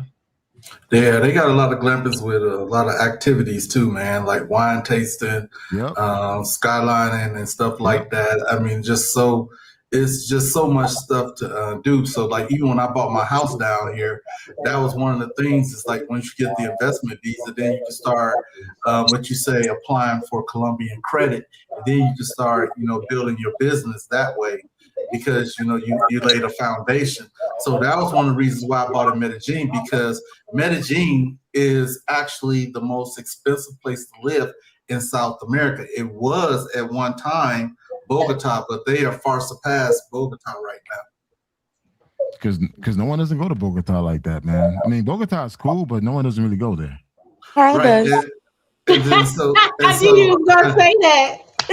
And so at Sabaneta is about to take off. So if anybody knows about the stadium, that's the huge one, the largest one that's in Bogota, where they're building one in Sabaneta that's going to be even bigger than that one. And so what they're trying to do is the city is reorganizing. They are trying to come almost the central point of Colombia. So they're setting themselves up for basically trying to get in more families, get in more investors. So that's the reason why they're trying to change the image of, the passport pookies or whatever that's coming down to Colombia. So that's kind of why you see a lot of things going on, because they're trying to basically get all the money as much from American people that are performing to come and perform in Medellin. So you're going to see a lot of stateside people coming down here to perform, along with a lot of people that's in South America and from around the world in Medellin. So Sabanetta prices are already starting to go up on homes. So that's the reason why I got mine. And it took forever to get it, but that's the reason why I went on and got it, especially with the exchange rate right now. It's not that great. So I'm glad I got, clothes when I did. Can I say something? Yes, ma'am. Something. I'm So sorry. to go, no, you good. I'm just trying to redeem myself. So it's the slide. The slide. It's the world's longest plastic rainbow slide. It's 689 feet. I told you ain't got to go all the way there to get that slide. You know what I'm saying? So, Your boy right there. See, y'all just Yeah, I thought you said you were watching your mouth from now on. Yeah. I'm talking. Look it up. I'm looking at it right now. It's a rainbow slide. And then she put the Man. rainbow. She says rainbow. It is. It's a rainbow slide. I got It just sounds different in all It says it's at Mirador La Mano. It's literally it's a real slide, and you can look at the Andes Mountains. Well, I got markers too. All right. Y'all don't know. Y'all don't know me. When I go out of the country, I be doing stuff. So you go around different countries looking for slides? Slides and fish and turtles. Stop while you're ahead, ma'am, please. Trying to save you from yourself. I'm just trying to be like everybody else. You out here tasting the rainbow. Whatever moves is free game, It's a Skittle commercial. Taste the rainbow. Oh shit. Now you know what you mean exactly. What? No, now you know exactly what you mean. Yeah. There's literally a slide, Carl. All right. Google is free. Oh, shit, I gotta be over here crying, man. No cry, no cry. Oh shit. Hey, HB. What's up? What's good? Hey, I know I've been watching your channel for a long time. I seen you in Africa, a lot of places, and doing things. And I seen you in like Central America, Mexico, and stuff like that. Have you been to South America? Yeah, I've been down there. I've been to Colombia. I've been to Brazil. That's it, pretty much. Hey, what's your channel, bro? HB Gone Global. HB Gone Global. HB. All right. What's up, HB? Misha, man, who my you fellow fussing at? FBA brother. I need. That was like a. Hey, cuz, put me on the Summer Jam screen real quick. Hey, cuz, Rainier said, "What up?" What up? What up, though? What up, though? Oh, my bad. I'll share the screen in the back. With the, my bad. I meant to say share the screen in the back.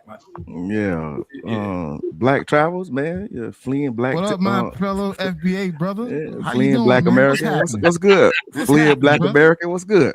I'm doing good, brother. Miguel, it don't have music on it, right? Nah. All right, cool. But you see the changes we did? Y'all funny. Oh, that's your spot. Look at that. Oh yeah. Yeah, the lights and everything. Oh, yeah. That's nice. That's Yeah, nice. you gotta put some bubbles in that tub, man. I'm Hey, me and T-Mac talking about coming up there, man. Hey, Miguel, me and T-Mac talking about coming up there. We were just talking about that the other day. Oh, that's what's up. I like that, Miguel. Mm-hmm. Yeah, man. That's the only place I ain't been in Colombia. I have not been here been going here since 2021, and the only place I have not been is Cartagena. You'll love it, man. You'll love it. You ain't missing nothing, man. You ain't missing nothing, dog. No. Honestly, for a first time, Let me you'll tell love it. you how saturated Cartagena is with brothers. Man, pack up and go to Brazil, man. He said pack up and go to Brazil. Well, you know I what? wouldn't even say You that. know what? I would say it like this, all right? At least, like I said, I've been in Colombia for a lot of years, but one thing I ain't look for, slides. And I'm just That's true. You know what? You ought to be glad I'm on a journey of watching my tongue. So I'm gonna let you have that, okay? He's trying to test you right now, Tam. He can test me all he want. Yeah, he's testing you, Tam. I'm gonna ride the slide. Watch. Oh, well, see, And that's she's that. back at it If you want to get on the slide, Every go to time El you say it, Salvador. Y'all just nasty. That's the problem. If you want to get on a nice slide, go to El Salvador. You'll love it. That's what I was thinking. That's why I was like, when she horses in said the slide. stable. No, that one in Dubai. That one they got in Dubai is like I think the longest one in. You said in Colombia. I think you might want to check that one in Dubai because I'm definitely not going to Dubai. I'm not gonna. Why? I gotta ask why.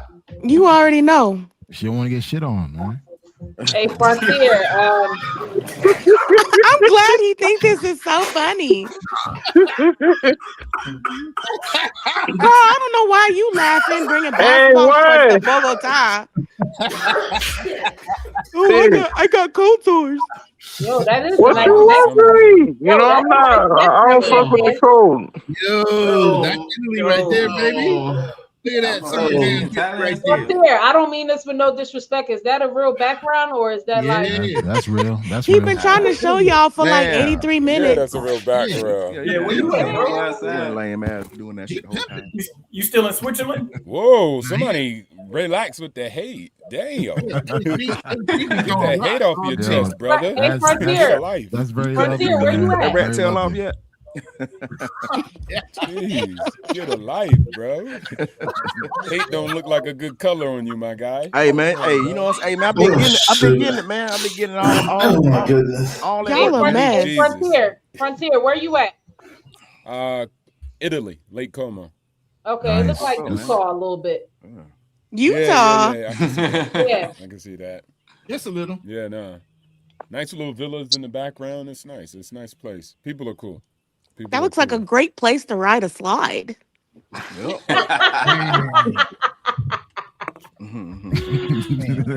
Just saying. shout out to Charlie Chang, where he at? Because a lot of this. Yeah, he be missing the good ones, huh? Yeah. Well, y'all have a good night. I gotta go. Oh no, you don't get to talk about slides and just jump off like that. Yes, I do. Oh, man. Hey. Have a good night, you guys. It was nice to meet everybody. No. I'll see you in another 2 months. Likewise. Oh man. She was doing her thing. Oh dang, Nixon kicked that ass there. Just okay, I'm sorry. Man, listen. Man, I'm pissed right now, man. Why? Where you at now? Who me? I'm in Cali, man. I'm on the grind. Back home. Man. Oh, okay. I'm on the grind, man. I ain't even get to ask you, bro. What? About call me. I call this ninja and he don't call back. Oh yeah, I was calling Tim, man. I got fired, man. Damn. I had to beat a dude up at work, man, because he's a hater, man. I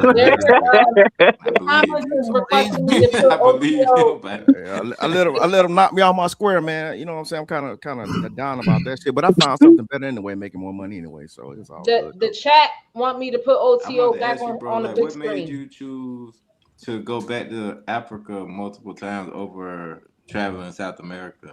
Because South America closer, so it's got to be a little more difficult. He want to get married. He got a whole harem down in Africa. No, I'm just saying, African chicks, man, they just, I don't know, they just cool, man. They just fuck with Black Americans like that. So that's why I keep going back.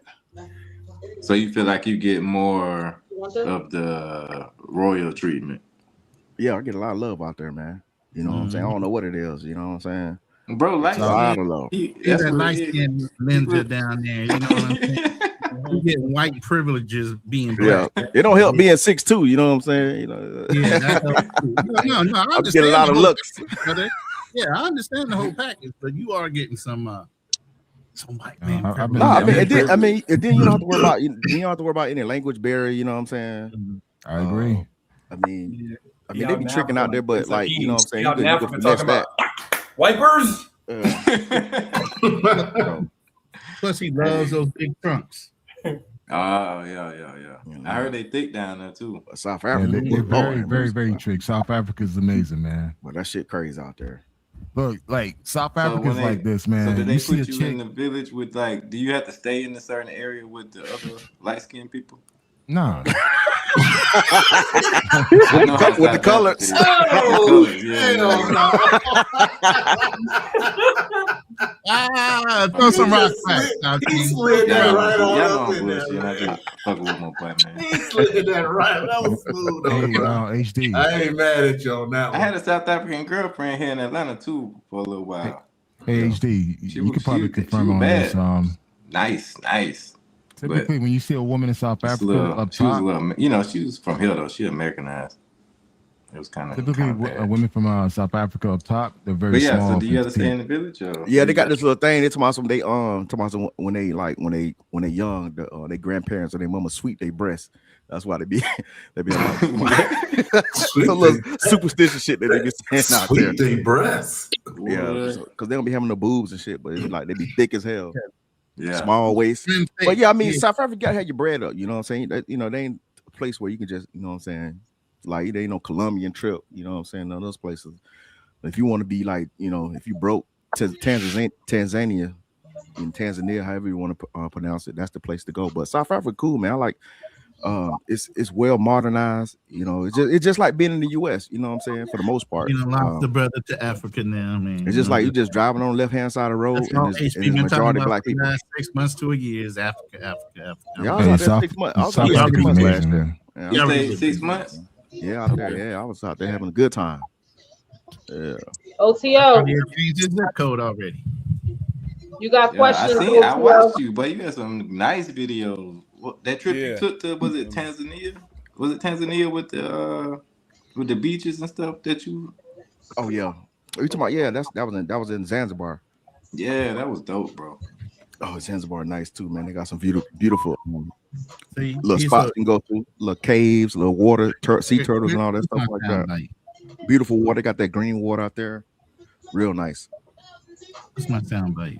I need my sound bite. How did they treat you versus the other countries in Tanzania? I feel like everybody's nice out there for the most part. You know what I'm saying? Just because, like, once they know you're American and shit, you know what I'm saying, they be like, you know what I'm saying, they be trying to relate with you and all that stuff like that. I didn't really notice a difference. Everybody say, you know what I'm saying, East Africa people more hospitable. I kind of just felt the same across most all the countries I went to, whether it's Rwanda, you know what I'm saying, Tanzania, Kenya, South Africa. But one thing I didn't like with Rwanda because the people, man, they kind of, the only thing I like about Rwanda, the people like they're opportunists. Like they be begging and shit. Like, not begging, but they want you to pay for everything. And they don't want to put in on everything. They just like they want you to just like be the, you know what I'm saying, be the provider of the party. And I'm talking about that's with the men, not just like, you know what I'm saying. Pause. I mean, because you networking, you meet people, you know what I'm saying. You parlay, you trying to make connections. You know what I'm saying. You trying to meet a dude out there to try to like give you the lay of the land as far as like the culture and the women and stuff like that. Outside of, you know what I'm saying, that pay for play thing. And these dudes be out there like, you know what I'm saying, broke as hell. You know what I'm saying. They be like freeloading and shit. It's like, it's weird as hell. How many people broke up their cosplay? You show up as an American and they've been cosplaying, trying to be American. Oh man, there's a lot of dudes. Oh, I think Rwanda is like the worst place that I've been to, where it was like a lot of dudes out there that's acting like they're American and shit. You know what I'm saying? A lot of them they stayed in America, but they come out there, you know what I'm saying, be acting like they're American and shit. But you be hearing their biases and all that stuff like that. HB, weren't you stationed in Germany too? Nah, I was in Marine Corps. We don't. No, they got some people in Stuttgart, man. That's the reason why I asked. Because, I mean, you got Marines, Navy. I mean, you got a lot of different deals down there. Phone go out. What the hell? Yeah. 1 second, y'all. Shout out to Extra that just pulled up on the panel. What up? Salute. What's up, man? Hey, what's up, everybody? I'm Alex. I just wanted to stop by and say hi to Ronnie and then, the rest of the panel. So you going through rehab right now, or you just doing a checkup? Yeah, I had a be an appointment, and then I said, "You did the promotion." One of my students got promoted to black belt, so I had to be there for the promotion, and then I got a degree on my black belt, and I decided to stay here for a few days, and just hang out here, say hi, hang out with some friends. Yeah, I got you. You out by Angeles, or you close? No, I'm in Manila, bro. You're in Manila? Yeah. You stay in Pasig or you stay in like a BGC? No, it's called Cubao. Cubao. It's like a 45-minute drive from the airport. Oh, okay. Yeah. Yeah, I used to stay in BGC. I tried to stay right down the street from the embassy. I'd never do that shit again, bro. Oh no, that area is not good, bro. Nah, it's not. 2 kilometers is gonna take you like 30-40 minutes just to go. You know, traffic is like 24/7. It's not. Yeah, it's not good. Anyways, if you guys don't know Extra, his actual name was Alex Bam Bam. He's out of Thailand, but he lived in the Philippines for a long time, does jiu-jitsu, and has a nice channel. But now it's called the Ant Family. Congratulations Yeah. to you. I had to switch, you know, because I got married. You know, I have a stepson, so I know how to be changed a little bit. Yes, sir. OTO. You got a question on here from Molly. He says, Frontier, you ever been to Africa? And you got one more question after that. All right, yeah, of course. Yeah, I've been to Africa, lived in a couple of those countries, Kenya, South Africa. Shout outs to those places. But yeah, that's the black man's paradise. People should have been going there. Instead of asking other countries, they checking for brothers. If you go to Africa, they show you love. So shout outs to Africa. And your other question is, where in Switzerland are you, Financial Frontier? Yeah, everywhere. Because I'm driving the Porsche 911 drop top GTS 2026, baby. So we was hitting every city just like a day, driving through the Alps and stuff like that. So you just keep moving. So it was all over. North, south, uptown, downtown, Sicily. No, I'm just kidding. But yeah, it was all over the place. So right now I'm in Italy, and then we're going to keep driving in the Alps. I'm just taking a little bit break right now. Pit stop. But yeah, that's where we at. And I ain't dropping you the location, JM. You might come stalk your boy. So I ain't telling you where I'm at live. Nah, shout outs to you, JM. You can't hear HB? You might need to bump out and come back in. That's a known glitch with StreamYard. Somebody leaves or whatever, or pops in or pops out, it might throw your mic off. So if you can't hear us, you might need to come back. Yeah, I think I need to drop off and come back. You can't hear us? I can only hear you. Oh, okay. Yeah, when people come in and come out, that's when StreamYard starts acting stupid sometimes. So, but anyway, how long are you going to be in the Philippines, Alex? Going back to Thailand tomorrow. Got to go home tomorrow. Yeah, I've been here for 6 days already. Oh, well, man. 5 days. 5 days. Now tomorrow's my 6th day. And back to Thailand. Yeah, I know you got wifey and the kid there, so yeah. I know she don't like you being gone long, even though you're a good boy. Yeah, you know how it is. All right, you can hear us? Yeah, I hear everybody. Okay. HB, you back? Can you hear us? Yeah, I'm good. Yeah. All right. I've been off StreamYard for a while. So hey, Big Alex, I'm about to bounce, man. I want to stop by and say hi, bro. I Y'all have a great day. Thank you. Thank you for pulling up. See ya. All right. Yeah, extra. So, Style King, can you hear? Because somebody just dropped down. Yeah, make sure everybody can hear again. Okay. Everybody hear? Can you guys hear me? Yeah, we got. Yeah, man, I've been gone for a minute, man. It's good to be back. Yeah, we waiting to do our shows, man. God damn. Man. I've been panel surfing my ass off trying to stay busy. Man, but you know what? I'm back, man. I can't do my Lions Den. I can't do my hit and run because my boys are all out doing family shit. Oh, you been to Africa too? You said 40, 45, 46 countries? Yeah.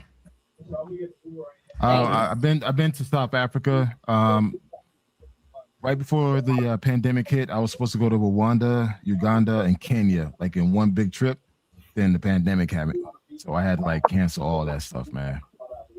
So I didn't really start getting back into traveling thing. Then I got married, had a kid. So a lot of my traveling has slowed down, but now things are starting to pick up again. So I'll be traveling again pretty soon. Making plans right now with Fearless to go hit up Panama for a weekend. Then back to going to Australia and hitting up my goal 50 countries. So yep. If Looking you don't forward to mind it, me man. asking, alone or with the family? What do you mean? Like beach Traveling. trips? Yeah, trip. Both. Lucky for me, I'm married to a woman that she understands that traveling is a therapy for me. So she understands that like I'll probably do one trip by myself, solo dolo, but I still take the family on a trip. I mean, we still go out, do cruises. Right now, my entire family's in DR for about a month. So I'm home solo right now, man. So you know, Fearless coordinated that shit well. Yeah. I'm surprised y'all ain't hanging out right now. Hey, yo, the Mary DR too. Hey, you understand the I'm final sorry, woman? and one more question, if you don't mind asking. Is she a sister? Is she Hispanic? She's a black Hispanic. Okay. From DR. Yeah, But here's the bro, thing. Dominican, right? Let me say this where I got my brother on the panel.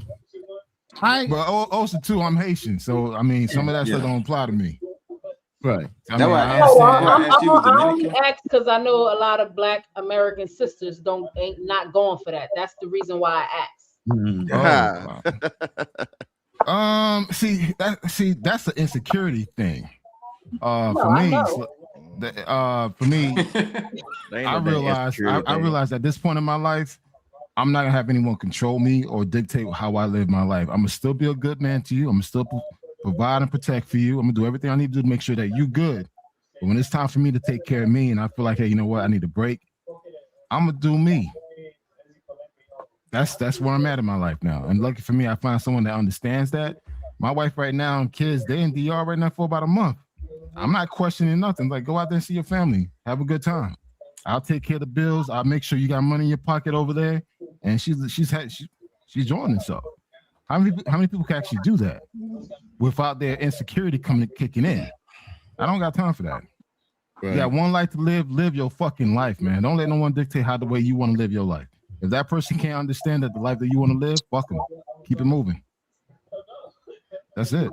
Okay. But what I was gonna say, what happened?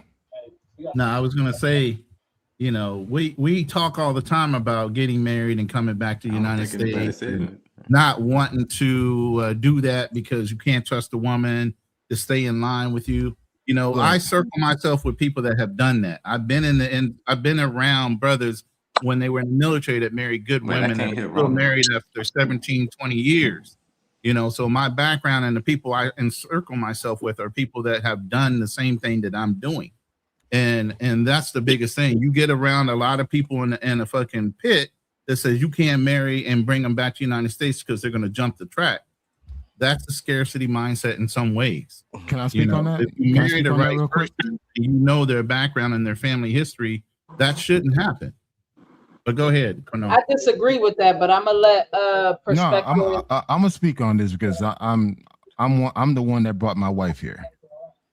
But at the same time, I made sure that the woman that I married, I've known her for 10 years. I made sure that she had education in her country. She was not one of these chicks that ain't used to working, ain't used to doing shit. I went to her graduation. She was a boss in her own country. So when I decided, you know what, hey, listen, I want to my life is here in the United States. My life is not in DR. You have to come live with me. So we had to sell everything she had and for her to come to live in the States. No regrets. I'm not one of these guys that feel like, oh, don't bring her here to these countries. Oh, she's gonna leave you. Listen, man, if you don't present the true person that you are, eventually they're gonna find out who the person really is. They already know. So for me, I'm like this. This is who I am. This is the type of work that I do. This is how I live my life. Do you want to be part of it? Yes. All right, then you have to live in the United States because I can't live in DR. And guess what? She's been living here for 3 years now. She's doing amazing. So it's just like, you know, it all depends on who the type of women you meet. If you meet shitty ass women, you're gonna get shitty ass results. That's just my take on it, man. But I would never tell another man not to bring his wife or woman of interest to back home. Just take the time to vet that person, take the time to get to know that person, understand that, like, hey, this is the person that you really want to be with. And she understand, like, hey, listen, United States is no joke. You're gonna work. It's not easy here. The reason why I disagree for most and there's a very small percentage of brothers that succeed with that situation. But the reason why I disagree is because I'm going off of what I see in front of me and what I see on the YouTube space, that um, a lot of brothers bring back women that are not for them. They don't even match them. You could just tell that they just trying to get over here, and the brothers rush and do that. Or you will have a brother that's so unattractive and he's bringing a dime back What over do you here. want? You think she really gonna fucking stay with you? So for the most part, they're not doing what you did. Perspective, you waited 10 years. You know what I'm saying? Like, these guys is rushing and they bringing back women that really don't like them for real. Well, I mean, for me, I could say this: the 10 years. And someone's this background noise background. Carl B, put yourself on mute. I put him on mute. Go ahead. Oh, okay. Like in my case, when I met my girls, like again, I was just kind of doing my own thing, but I didn't realize I was going to take it serious until I made that conscious decision to take it serious.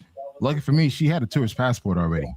I mean, tourist visa. So she came down to Miami and spent time with me, and that's how we really got to know each other. And I realized, like, you know what? Hey, damn, I want to take this to the next level. So we decided to take it serious, and guess what? I kept traveling back and forth to DR. Then we say, you know what? I'm gonna start traveling with her. So I took her to Guatemala, took her to El Salvador, went to Colombia, we went to Belize together. And again, I enjoyed being around this woman. It wasn't just a sex thing. The problem is a lot of guys, they never pass that sex stage. They just infatuated by sex. Oh, she's pretty, she gives good head. Oh, sex is amazing. Not knowing that there's a person behind the sex. I got to know the person. And I realized, like, yo, I like being around this woman. And the fact that she was a go-getter, she's always pushing me, like, hey, can I try this, try this. I felt like, you know what, after so many years, like, you know what, hey, we started talking about, hey, do you see yourself getting married? Do you see yourself living in the States? These are the conversations that we're having. Most guys, when they go to these countries, they're not having these conversations. They just strictly like, yo, she's bad. Tell me something about it. She's bad. All right. You come back home, not knowing that your situation, your home situation is not good. You claim to, like, you go to these countries like a baller, but really back home, you work at the warehouse. And the problem is, it's like you selling this fantasy that, hey, you live in this big life, then you get married to this woman, you bring her to the States, and she realizes who the person really is. And that's why most cases it doesn't work out for a lot of guys. But a lot of guys are not transparent. Your situation was a little bit more different. She had access to America, correct? Yeah. That's what I'm saying. So your situation was different, and you went off. No, but I chose the right woman. That's the point. You got to pick the right woman. I'm like, for me, I could care less about your beauty. I've been around the world. I mean, I've been around baddies. Shit, I'm from Miami. I went to University of Miami. I'm used to seeing bad women all the time. So really, I don't get Google Gaga for a pretty face and a big ass. I'm looking at, okay, what's your characters like? How do you treat people? What do you want out of life? Do you see a us? If I'm not hearing none of this, either you live in the States or outside the country, I'm not gonna take you serious. And that's what, like, today women don't talk about us. They talk about me. What you can do for them. If I hear this as part of our conversation, dude, I just want to hear it and keep it moving. That's it. Hey, BMT. Hey, what? You ain't from Miami. You fled to Miami, but keep going. Shit. HB still throwing rocks. God damn, boy. You know what, man? I've been shopping my machete, boy. I see you, man. I already told you. I got. Hey, you got a machete. I already showed you what I got. Y'all already ready for round 3? Y'all done had 2 debates. Y'all ready for round 3? Man, I love my Zoes, man. I love my brother, man. I love you, man. Yeah, I love it's all good, man. You gotta talk shit. You know, I gotta keep it spicy every time. You know I didn't expect that, man. Oh, that was a good one, though. That was a good one. Like, you bastard. But yeah. Look. You know, some of us been in the military. We see some of these guys, man. They be bringing these women back from these countries that they go visiting. They've been stationed over 1 to 2 years. They bring them back, and this thing, you know what I'm saying, they on the cock carousel. You know what I'm saying, when they get back to the U.S.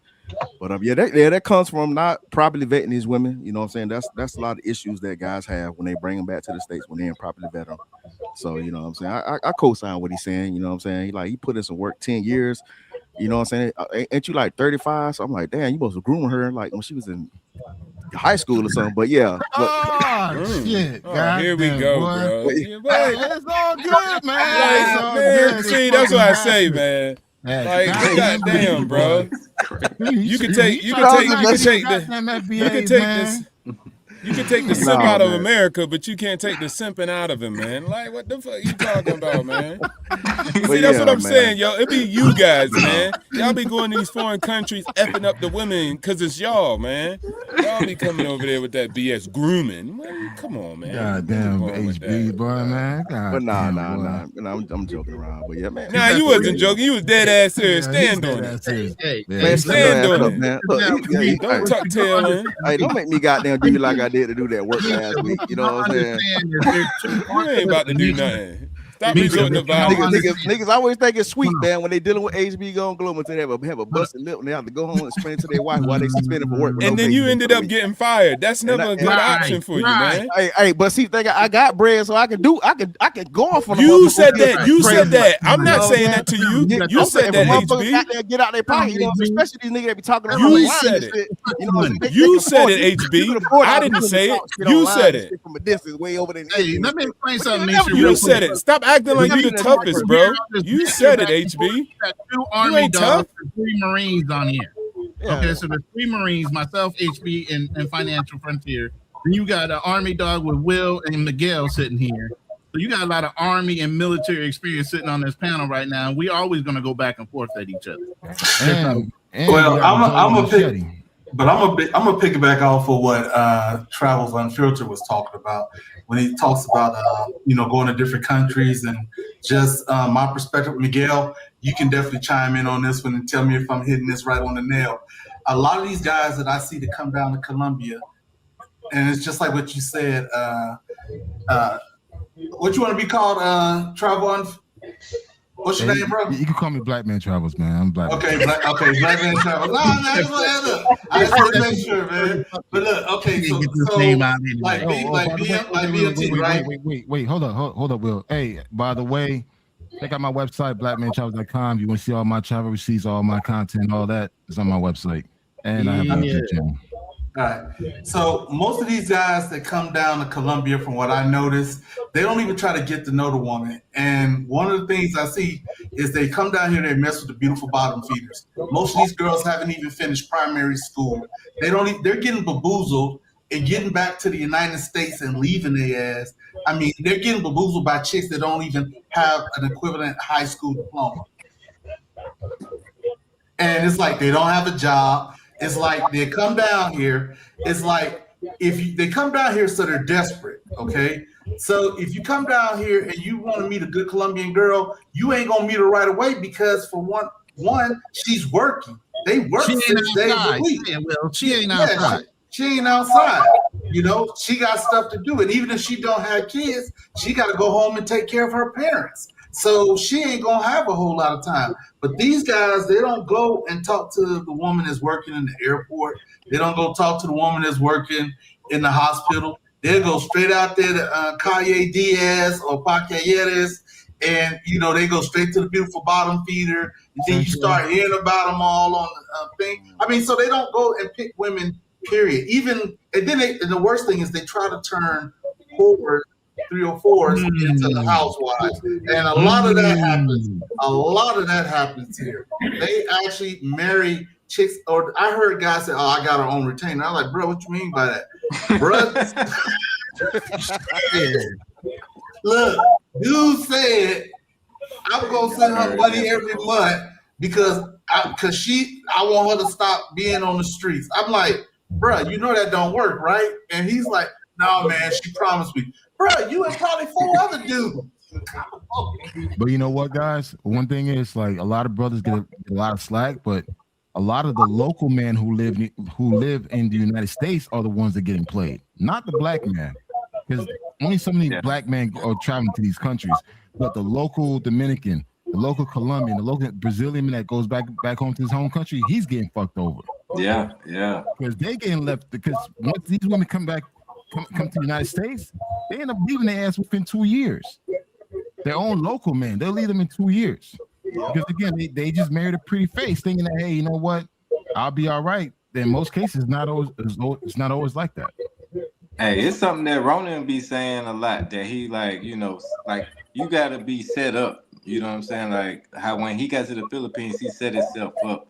Like a lot of guys don't really have the means to be with the woman in another country, but they jump the gun, and then so they just try to make it work. So they bring her back here. Yep. Like how you said, where they work in a factory job, or even if you got a good job. I talked to a guy recently. He said he made like $200,000 a year, but obviously he can't go live in that country. He needs to stay here. So it's gonna cause, to me, in my thinking, it's gonna cause a thing where it's a scarcity mindset. You know what I'm saying? Like you have I agree. And a lot of men have that scarcity mindset. A lot of men have that mindset. What Will brought up with people putting other women on retainer. God damn. I ain't never You're trying to put the pussy on layaway. It's crazy. Can I read this comment real quick by Prime?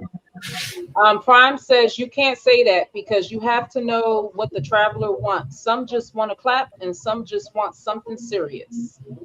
There's nothing wrong with that. See, the thing is, you got dudes that's going out there, they wifing up pros. You know what I'm saying? Yeah. And then they perpetrating these. That's what we talking about. I mean, perpetrating these pros as goddamn like they just good angels. Women they just met. Yeah. Oh, she's Angels. submissive. She this and that. I'm like, bruh. No, they're not angels. These dudes got red capes on their backs and they trying to save them. So, I can do it. But out of this. But I can make her different if I give her exposure to my wealth. I'm gonna head out, guys. See ya. Good night. But pros retire at one point. Majority of girls who do that, they do get married and have a regular life. Like all of them ain't still out. You don't see no pros 80 years old on the block like this. They usually get in a relationship. You must got you a pro. You don't wife one up because you making excuses. You must have got that's just the reality. That's just the reality. I'm not going to red pill rage because I want something for them. That's not going to happen. Most of them are going to get in relationships. Dudes do what they do, man. You salty, man. You ain't even cammed up. Be quiet. At the end of the day, we're not gonna do that, bro. We're not salty. You ain't even cammed up. You just got fired, my guy. Get out of here, man. You just got fired, man. Stop getting fired by the white man. Stop getting fired and stop getting displaced by the white man. Don't blame AI, man. Don't blame AI. That's not the reason why you lost your job.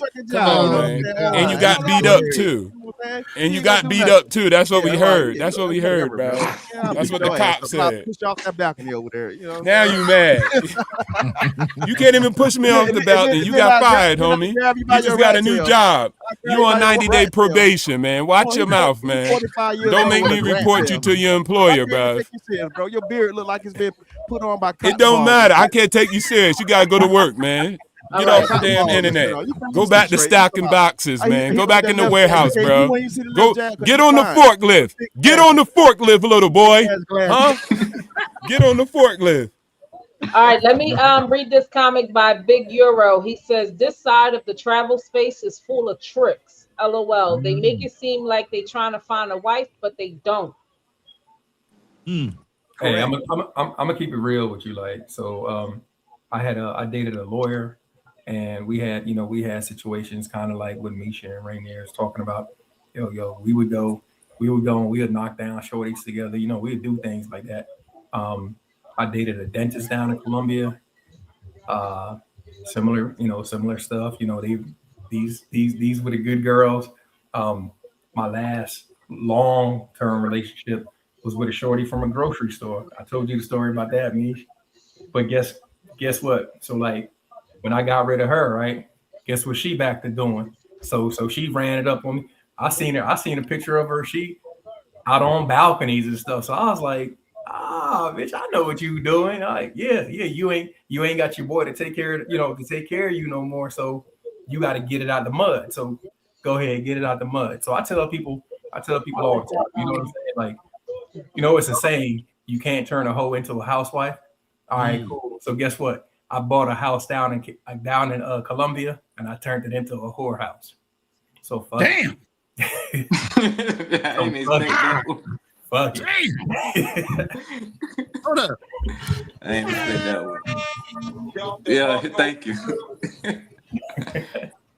But he not lying though. Like it's a lot of different personalities. Like when you dealing with people, man, you gotta vet everybody thoroughly. Like I was talking to one of my subscribers recently here in Atlanta, and I was telling him like, bro, you have to like get together with this person. Like you can't long distance date. Like you can try, but even for years, like you getting the best version of that person. Like you have to be there with them every day to see who they are truly. Because I've been with women here in Atlanta. And it took 6 months, sometimes a year, for me to actually see the real person, and then I can make a decision. But you What they can't make call a it decision. down in the South, they call put it on airs. Put it on airs. You gonna act like you are a certain way, but you really not that way.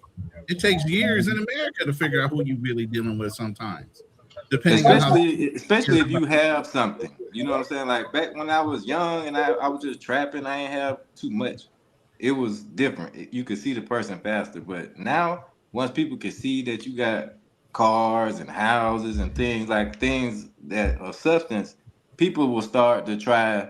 It reverses. Like some women will try to be the person that you want them to be, but that can only last so long. Shit. Talk about it. Do not tell a bitch what you like and don't like. Make her figure that shit out. What kind of shit do you like? Nah, bitch, figure it out. Hey, Style King, I can share this experience, man. When my lady came to visit me for the first time in Miami, I was staying in downtown Hollywood. I showed her all my expenses. I showed my how much I paid, like my mortgage, showed the electricity bill. I showed all this. Like, listen, because the thing is, I want her to understand, like, yo, United States is not made out of gold. Like, it's easy out here. It's not. Only certain people that make certain amount of income can live a certain lifestyle. So I had to show her, like, listen, this is what I pay on a monthly basis, so she can understand, like, not a lot of people could actually do this. And it's like, if you were to come to the United States, you could either work hard or you could work smart. So I had to put that in her head. It's like, all right, if you come here, go to school, get a skill set, do something. Like, don't come here thinking you're going to come here and work at Walmart. You're going to work at McDonald's. That's how most immigrants come here and think and do. It's like, listen, you're going to come here. You have to understand that you have to apply yourself if you want more out of yourself. Because, again, if you're not together, you still need to be able to take care of yourself. So these are the conversations you need to have with these people. If you're not having these conversations, or she's not having that conversation with you where she wants to, like, better herself, dude, that shit's not going to last. Shit, salute to you. I mean, but I think most of them women, they come at men like that when men are visiting these countries. They come at them and they say, I want to do this kind of business. I want to do that. It's always something that they want to do. Their mindset is always on hustle. When they meet an American, they want the American to know, I'm not going to be this lazy person, because they're trying so hard to get over to the USA. You just really don't know. It's like placing a bet. You either going to win or you're going to lose. If you lose, you got to try again. See, my thing is, I'm speaking as an immigrant. I came in this country in 1970. Okay. So it's like, for me, it's just like, okay, this is what my mother had to go through with 6 kids in this country as an immigrant. She had to work hard. Do you want that life, or do you want to, like, literally apply yourself, get the skills you need to put yourself in a better position within 5 years? And the thing is, a lot of immigrants that come here, not even immigrants, people that come here from other countries, they think it's easy. The United States is not easy. It's easy once you have the skills and knowledge that you need to do to actually make your life a lot easier. But if you don't have the skill sets or the knowledge, dude, your life could be as hard as hell, same as the immigrant that's trying to come into this country. It all boils Black down Man to Travel. Can you explain why you gave her that information, like showing her the bills, how things worked, and can you just highlight one point that you said? You wanted her to do good regardless if y'all might have been together in the future. Yeah. Why do you think like that? Because that's not like a lot of people think. They don't think like that. So you have to explain that, of why you would say something like that. Oh, thank you, man. All right. Thank you, Frontier. I mean, honestly, this is the type of person I am, man. I like to see everybody around me do good. So even though if you and I are not together, I'll make sure that, hey, you're taken care of, or, you're off in a better situation. So even I'm realistic to know that, hey, even if I marry this woman, we're not together after 5 years or 10 years, I still want her the best So I'm not gonna wish any ill will towards anybody. So like if you come from another country, you leaving your family, you're sacrificing a lot of stuff to leave your homeland to come to the United States. If you're gonna do that, put yourself in a better position to win. Yeah. So I guess for me, it's just more empathy. Empathy because I was that immigrant. I watched my mom work hard with 6 kids in this country. And you just gotta education, skills, and experience will put you ahead compared to most people. Yeah, thanks for that. I think they needed to hear that. Yeah, but yeah. I got a quick question. And this is not to you because I don't know really your situation or your personal business. That's all good. I don't take nothing personal. It's just social media. No, when immigrants come to this country, do they get more help than Americans that are from this country with grants and all of that? No immigrants, no Indians, no nothing. I can't speak for immigrants. I'm Haitian. You see how Haitians get treated here in this fucking country. So I can believe that. I can believe that about Haitians, though. I was raised in the projects. I was raised in the projects in Miami, Florida, Dade County. School I went to, I had to walk through fucking drug bags and needles just going to school. So like my mom had food stamp, them paper food stamp, the food stamp dollars. You know, remember those dollars back in them days? Yeah. My mom had them. It's like I remember going to Goodwill getting school clothes. I remember going to the place to get like cheese and milk and cornflakes. That's the life that I lived back in the late 70s and 80s up to the 90s. So for me, we never had free handout besides like the food stamps.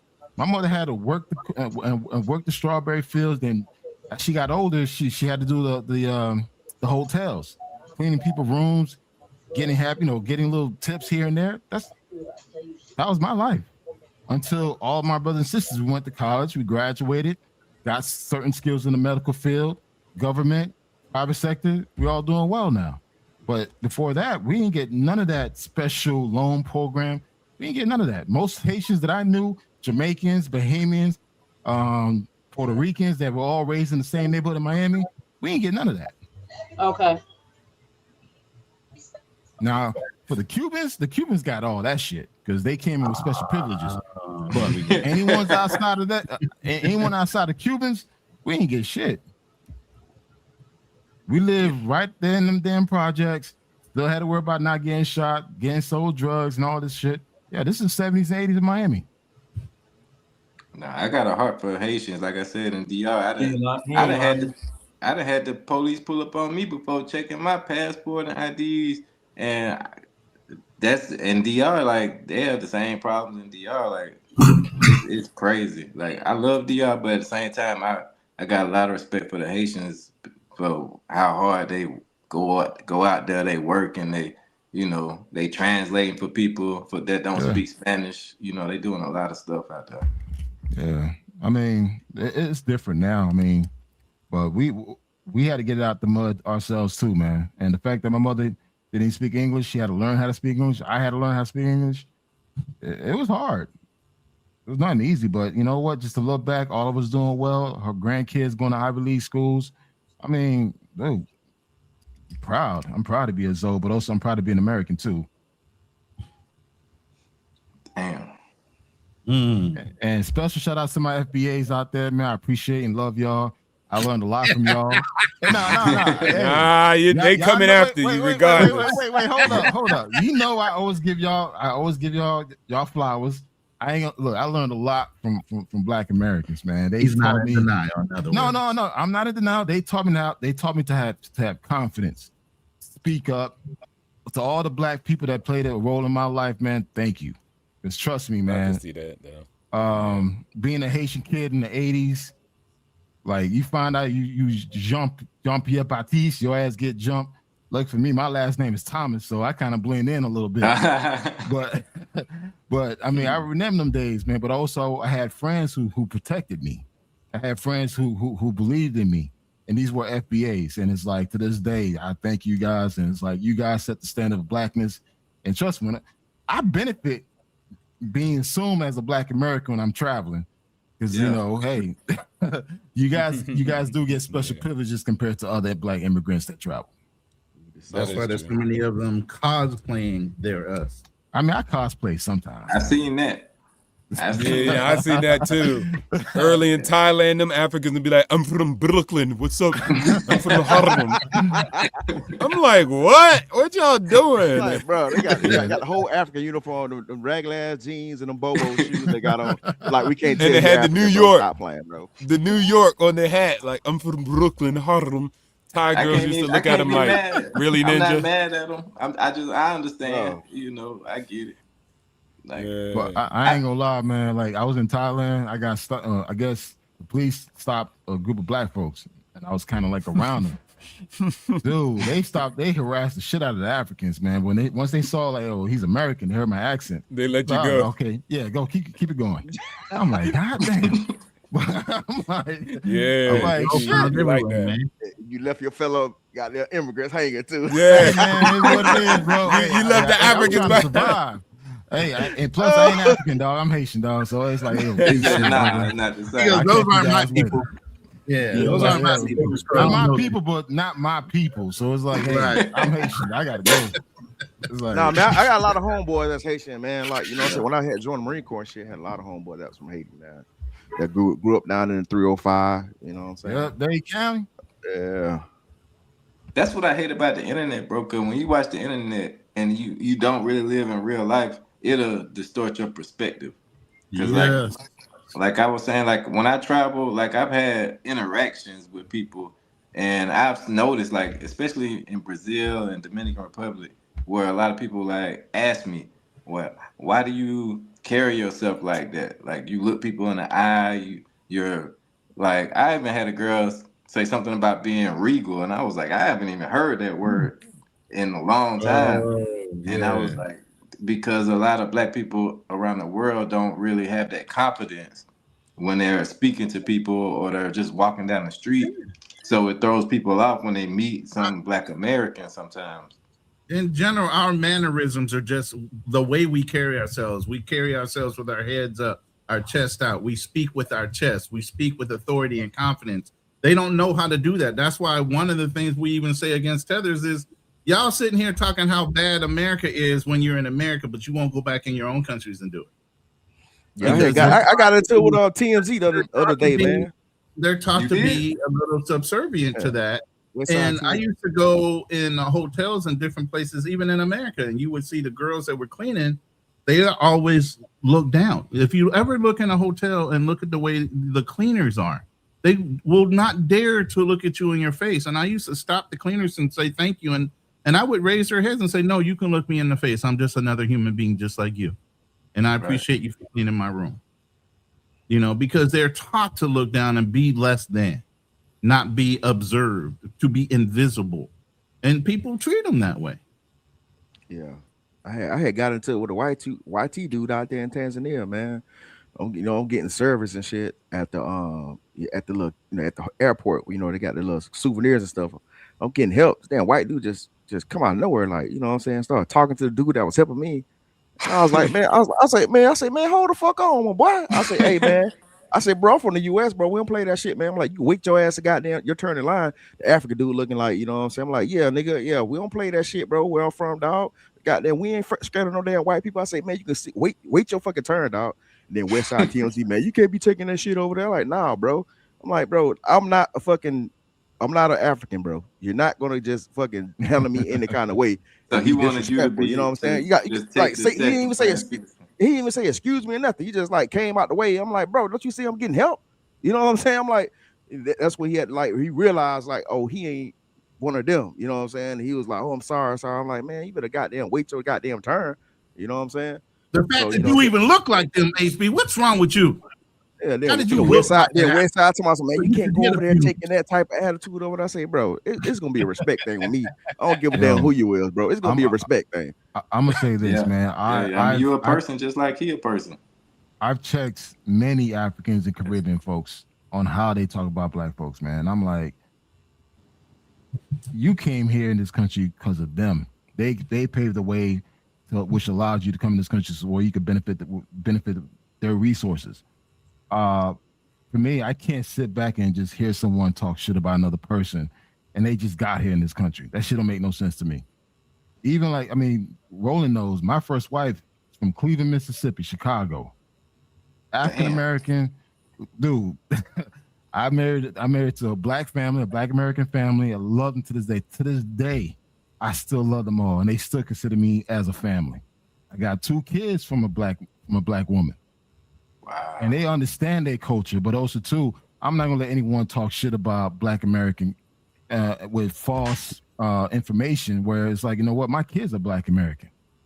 I'm not gonna sit here and let you just talk shit because you assume that because I'm Caribbean, I'm gonna fuck with you. No.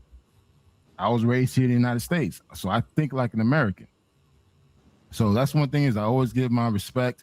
I was married to a sister, so that's when people see my wife and they see, like, yo, I was married to a sister at one point. We were married for 12 years, and we have 2 beautiful sons. My oldest son just graduated from college. Wow. So, so for me, it's like Black Americans paved the way for many, many immigrants to take advantage of the resources and opportunities that they have. Yeah. We need to give them their respect and their flowers and understand, like, listen, you got to stay on code. Like, every issue that a Black person is going through, trust me, is going to come to your community. Now look at the Asian community, look at the Hispanic community. They're going through shit right now. Mm-hmm. And that's one thing too, bro. When I met my wife, I asked her this one question: are you Black? And she said yes, but she wouldn't say, "Oh, I don't know, I'm Dominican." Like, oh no, I can't fuck with you, man. I'm not gonna go through this identity bullshit. Me no Black, kids with you, yeah, dude. I literally tell them, "Are you Black?" And guess what, dude? Her marriage license and ID says Black. So I'm like, yeah, I got a good one, because I didn't want that. Oh, I don't know, I'm mixed. No, nah. Here they see a Black person. You just speak Spanish, but lucky for her, she kind of looks more Indian. But none of my kids are gonna have that identity issues. You Black first, then you whatever you want to be afterwards. I think that in that's the how the world United wants to see States, you anyway. Bro, like, we love everybody. Like, to tell y'all, like, I got homeboys that's from Ghana. Both their parents Ghanaian, but they've been in Atlanta their whole life. Like, I don't look at them as tethers or none of that other bullshit. Like, I look at them as just like my brothers. You know what I'm saying? But at the end of the day, I think the only thing that really make the tether thing something is because when you come in with that outsider mindset and then you try to inject it into our politics, that's just like, I want to move to Paraguay, right? But if I become a Paraguayan resident, that don't give me the right to start telling them what to do. You know what I'm saying? How they should think. I'm not from Paraguay. I wasn't born there, not raised there. I don't know their politics. So if I start learning from a certain sector of people, that don't give me the right to say, hey, y'all need to do this, y'all need to do that. You know what I'm saying? Like, I don't know their culture enough to start interjecting what they should be doing or not doing. But Style King and HB Global, I do agree. We do have some bootlickers in the Caribbean and African community. Damn. We have them. And a lot of them is what it is, man. They everywhere, bro. They everywhere. Bro, honestly, in the Caribbean and Africa, they take that shit to a whole new level. I mean, we got Americans that do the same thing. No, but this thing is, man, it's different in the island in Africa, man, because they take that shit to the extreme, to the point where they worshiping that shit, man. Real talk, man. Yeah, man. I mean, my issue is, you know what I'm saying, I just don't like the whole, when you get involved in politics, you tell them what we got there and what we should and what we shouldn't have and shit. You know what I'm saying? And then you get disrespectful and then you start saying shit like we bullet bags and shit like that. I'm like, hold the fuck on now. You know what I'm saying? You saying all that shit on the internet, you ain't gonna say that shit goddamn face to face. You know what I'm saying? Yeah. So, you know, a lot of that shit is psyop anyway, you know what I'm saying, coming from the Democratic Party. That's why I'm like, I don't even rock the Democrats more. We was talking about them. I'm not gonna get on you, Will, but when you talking about Barack Obama, that nigga ain't do shit for black folks, man. You know what I'm saying? So he didn't have to do it. All he needed to do was fix the financial situation. All right. Let me answer this real quick. All right. Look, you gotta understand American politics and American government. It doesn't matter what he would have did, okay, for black people. the next president, Trump, would have came in there and reversed everything he did, just like with the DEI. So it doesn't matter what a president does. It's like, and then when it's just like, even when Biden came back in and reinstated what Obama did, what did Trump do? The first day in office, he revoked everything again. So even, and it's like, I'm not saying that us as Black people that he shouldn't have done, more for Black people, but let's look at this from a realist standpoint. What would he have really accomplished by doing that, except for getting it reversed? Anyway, I mean, all right. So you're not gonna play in my face, you know what I'm saying? Because that shit already happened. So my eyes already open.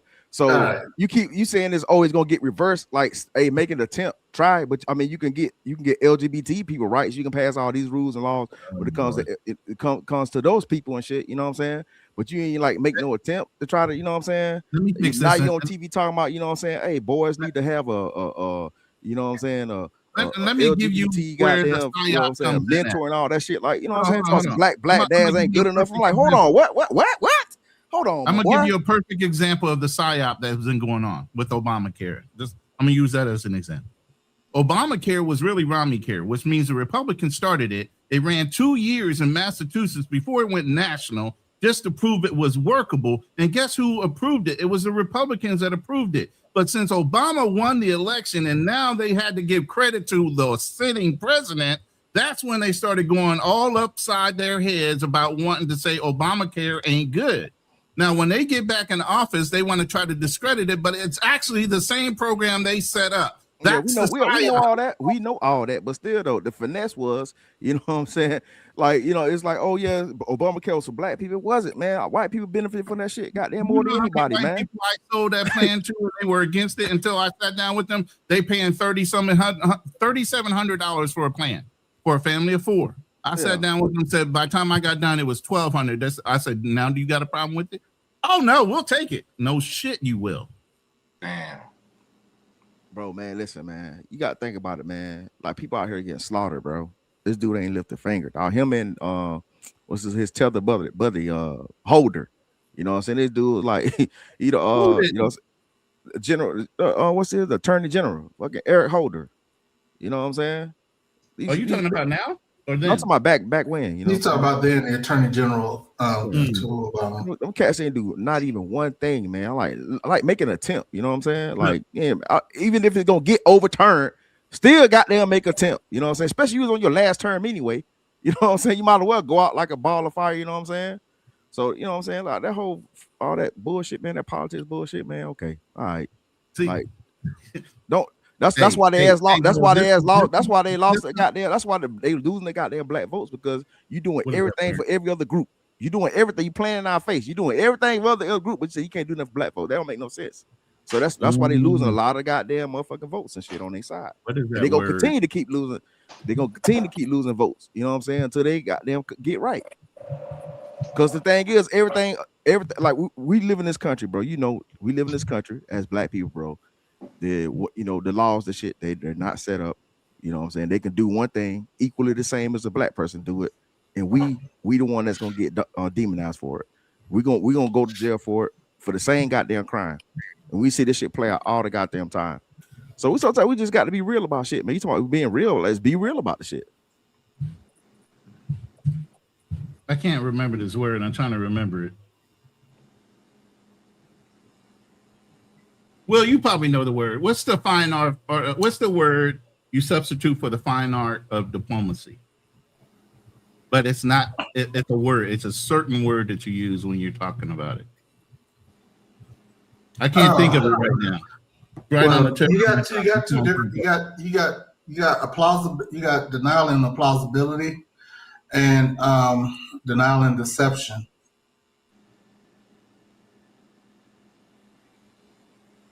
I can't think of the word. There's another word that I'm looking for, but yeah, and that's where you start understanding who understands politics on an infinite level, because it's a multi-tiered thing, just like clearances and top secret messages.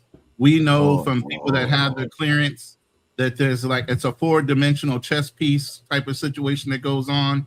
when you're looking at your top secret messages. If you do this, 5 other things could be affected by it, and we don't want to do this or over push our boundaries because this, and this are going to happen.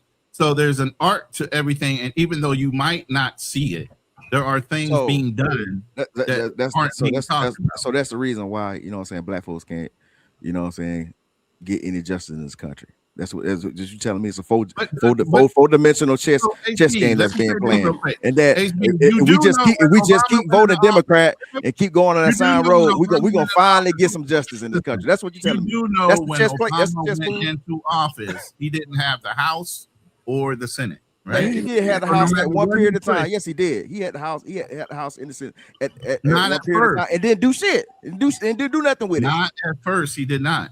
Man, we ain't talking about. We're not talking about at first, at last. We talking about the period when he did. We talking about the period when he did. Stop playing, Ronan. Stop playing, Ronan. At first he didn't. It's always a damn excuse. Boy, Lord have mercy, boy. Black folks, stop making these damn excuses, man. Hey, wait. Can I ask Miguel a question? Keep going. Hey, what's up, bro? All right, so like when you open a business in another country, especially Colombia, like I met a couple of good brothers, and I met a good brother in Medellin that got a club called Skybox, a restaurant. Mm-hmm. But I was just there yesterday. Oh damn! So yeah, shout out to him, man. That's a nice spot. I wanted to ask, as far as like the politics and things like that, did you find it difficult? Because I know you talked about how you built it up, but it's because like I want to open a business, but I want to move to Paraguay. That's a whole different property thing. But it's motivation to see somebody like you that's already, in the game. So I want to see, like, do you have anything that you would like to add as far as like pointers or things that you had to overcome that people might not think about before trying to endeavor in that? So in the beginning of this process, you don't know what you don't know. And what we did not know was opening a business in Colombia. We had no idea of how much bureaucracy was involved and like just getting through the system. It's to the point now, like I wouldn't build a damn sandcastle on a beach in Colombia. I'm not like, no, bro, it is that bad. It's very tedious. It's a tedious process. And Colombia is one of the worst countries for the right amount. Oh yeah. Like to do business, Colombia is one of the worst countries to do it, and bro, took me 8 months to get into. It took me 8 months for my house. 8 months. Oh, bro, when I say it's horrible, oh my God, bro. So let me give you an example of some of the things we had to deal with. So we had to. All right, so we bought a house, right, and we took it down to the studs. And we had to reinforce the foundation and everything for the pool, for the rooftop pool. So once we got to the point where we got all the plumbing and we were doing the wiring, the electrician was like, they said, oh, well, we need a larger transformer. We need a new transformer. So, all right, cool. So we went out and got the transformer. The electrician ran off with the transformer. I shit you not. He stole the transformer and never showed up. We had to get them boys on him. So then finally got a transformer installed, and we wanted to get the power, running to the place. The people from the power company came out, and we had an appointment, but it was like, we're not gonna be able to do that today. And he looking on his schedule, he was like, our next open spot isn't until a month from now. He was like, but for 400 mil pesos, we can be over here and have the truck over here in like 10 minutes. Right. And me and my partner looked at each other, man. We was just like, this bullshit. So ain't just about a bit. Yeah. So, we greased the palms, got the truck over there. Bro, it's just, and that was just the little things. That was just the day to day. But like actually dealing with, filing the paperwork and oh my God, bro, it's so much. Colombians take forever.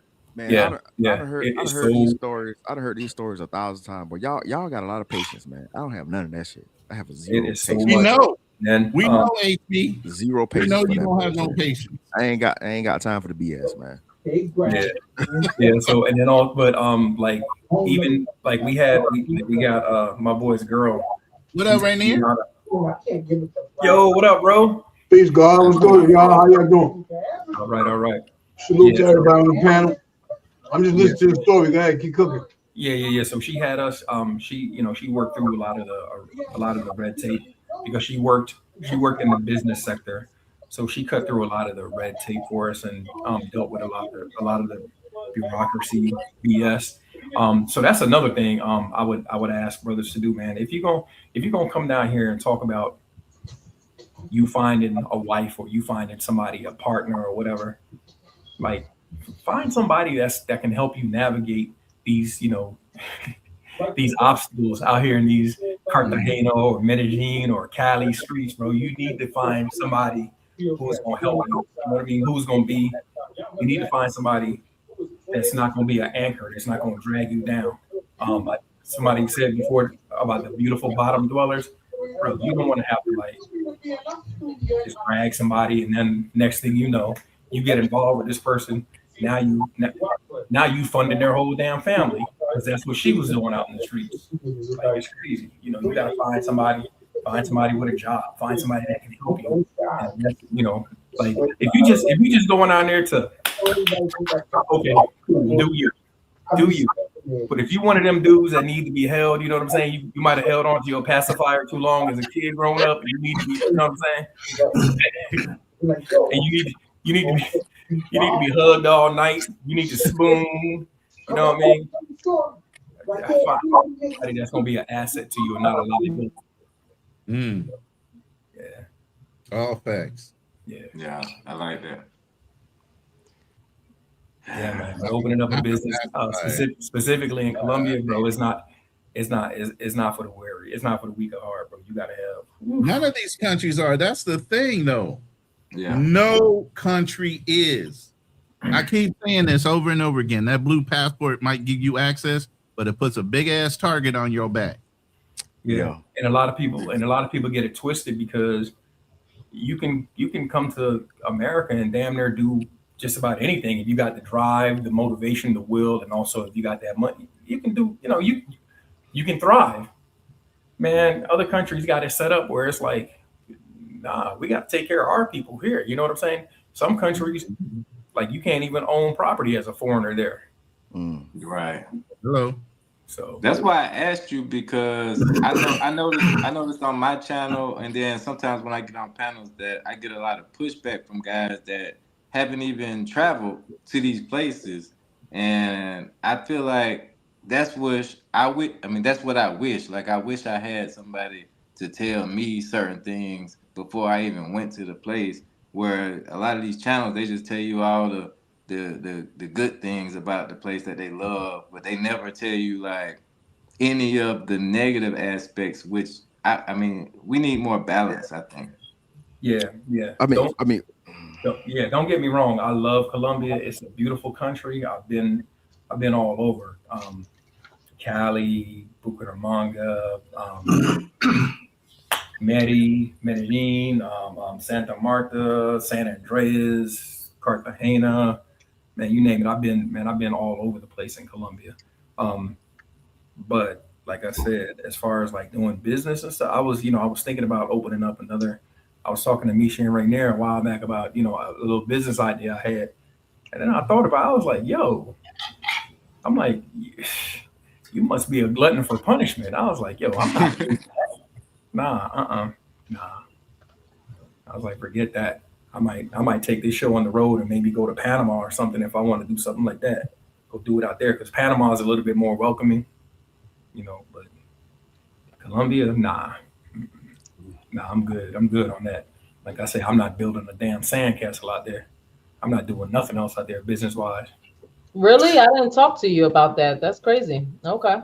Yeah. Damn. Yeah, in Colombia, it's all about the connections. Because like if I didn't have somebody that was in the government helping me out, it would have been even much longer. I mean, because that's just how they move down here. And like I said, it was because dating the right people that actually knew people. Like it's just like what he was saying. I mean, Miguel was saying, you gotta network with the people that can help you. Because if you just network with the people that don't even know how to do stuff, just like even for my visa process, I mean, I had somebody that helped me with that. So it wasn't somebody like I didn't struggle like when most people say, "Oh man, my visa got turned down. They got this."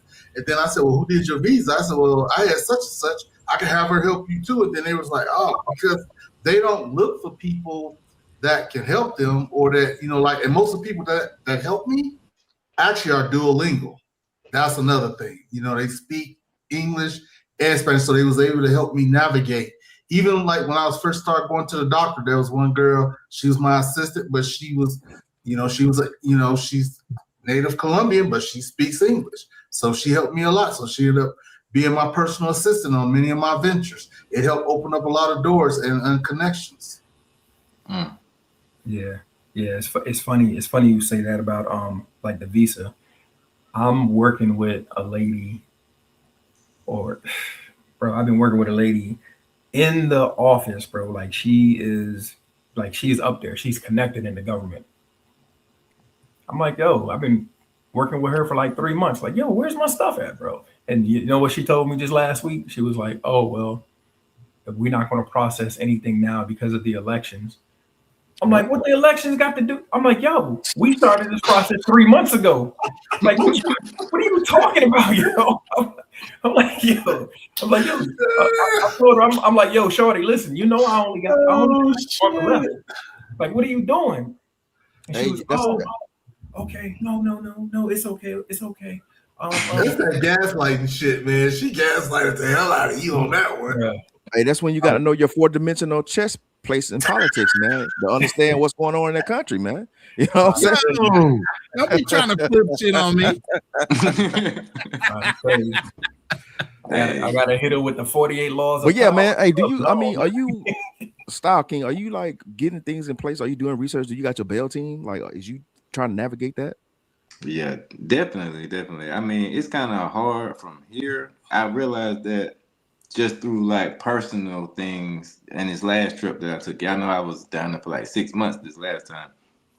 And I was thinking like, oh yeah, I can just contact this person when I get down there, then I can do this and do that.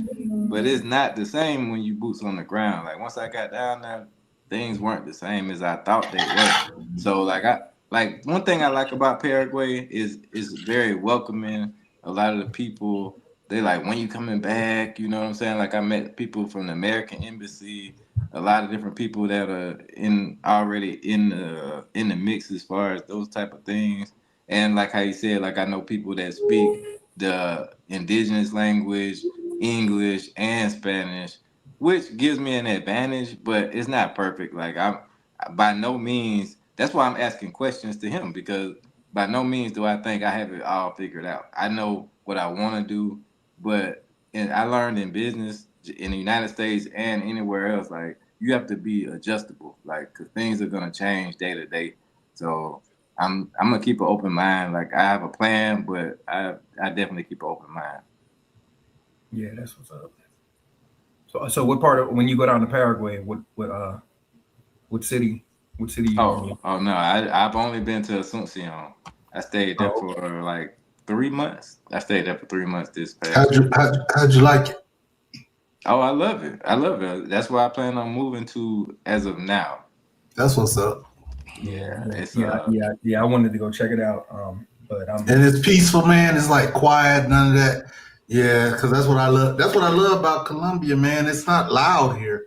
I mean, if you live in Colombia is loud. No, bro, let me tell you, if you stay in a Strata 6 and you stay in the Strata 5, you ain't gonna have that problem. If you stay in the Strata 3, 2, and 1, look, it's like, man, come on, bro. It's like sleeping in the club, bro. Yeah. It's like, come on. Sleeping straight in the club.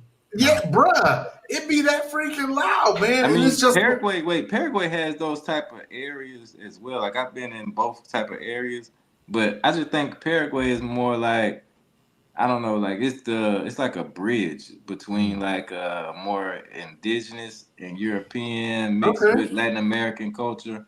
So it's How's your kind of like Spanish? you definitely gonna need a lot of Spanish. Yeah. Cause like when I went to Cali, like I was in Paraguay for a month and then I went to Cali for 2 months. Then I went back to Paraguay. I didn't understand anything they were saying. Cause in Colombia, you know, that Spanish is so rhythmic and is like a really good clarity. It's a very good clear. Yeah, it's very clean. Proper to me. Yeah, I It's like very it. clean. But in Paraguay, they speak Guarani is their indigenous language. So they'll mix it together with Spanish, which they call Jopa, which is Yeah, that'll throw me off. and then that ain't even funny. their Spanish is kind of rushed together at the same time. So like even if they only speak in Spanish to you, it's still hard to understand as somebody that's learning, because I'm learning just like you said you are. So Well, it's just like going to Britain, man. When I was in Lakenheath, and I was like, "What the hell that dude just say?" I mean, we in England, and then they started naming off different desserts and shit. Like, do you want some spotted dick? And I'm like, no. You know, and I didn't know it was pudding, man. I didn't know that. You know, so when you're in different countries under different, you know, in different cultures. You know, they have all kind of stuff, man. I mean, or you know, like you talk to somebody and they be like, "Yeah, I think I'm about to go. I'm feeling bloody knockers," and I'm like, and, you know, you get out. So I get what you're saying when you start talking about Spanish, because it's the same way in England, man. Even you know, if you go to Ireland, it's the same thing. Just it's so many different dialects to English, and then if you start getting to the Celtic part of it, it gets even more, you know, just really, you know, difficult. So yeah, you're right about that.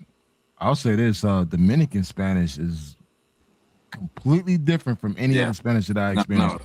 I've been to Chile, I've been to Peru, Ecuador, Colombia, Brazil. I mean, Brazil speaks Portuguese, but their Spanish is completely different than a Dominican Spanish, man. Like, sometimes I have to sit there and like really concentrate, really understand what they saying. And like, because they speed talk, and it's funny because like sometimes I watch my wife and she like listen to her WhatsApp voice messages. He had that sucker on 5-speed.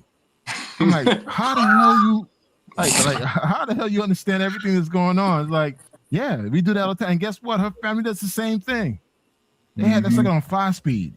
It's like you can't talk slow to them.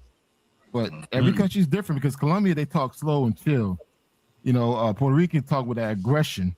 You know, you go to Chile, Peru, they all have their own unique dialect of their Spanish. Yeah. But you can still understand them, but it's just like some of them you just have to concentrate and really pay attention to it. Philippines is 270 different dialects and tribes of languages. My lady speaks 7. I thought Tagalog was going to get me safe. Nah, Ilocano specifically where I'm at. But she's Visayan and Tagalog. She speaks Visayan, Tagalog, Ilocano, English, French, and one other of their languages here. And when we went to the airport, one guy initially just automatically identified that she was Visayan, just on the thickness of the way she pronounced certain words. I mean, it's crazy. Like I can only catch on, and thank God they have Spanish here, because the Spanish colonized them first. So some of their words are Spanish. So I can pick up on a conversation and try to stay in it, but there is no way. But yeah, that's like Colombia. They got a lot of dialects too, man. The whole thing is they flip around on the dialect. So one person could be talking one thing, the other person talking another thing. You got to sit there and be able to identify and understand all 3 languages that are being spoken all at once. I'm like, yo, I can't. Ronan, you ain't been to Puerto Rico yet, have you? Yeah, I grew up around Puerto Rico. Okay, man. So you know they got, bro. When I went to the island, all the dark dialects, man. Here's the thing. That's initially how I learned Spanish. I've been going to Puerto Rico since I was almost 2.5, 3 years old. That's where I have the getting thrown in the pool days.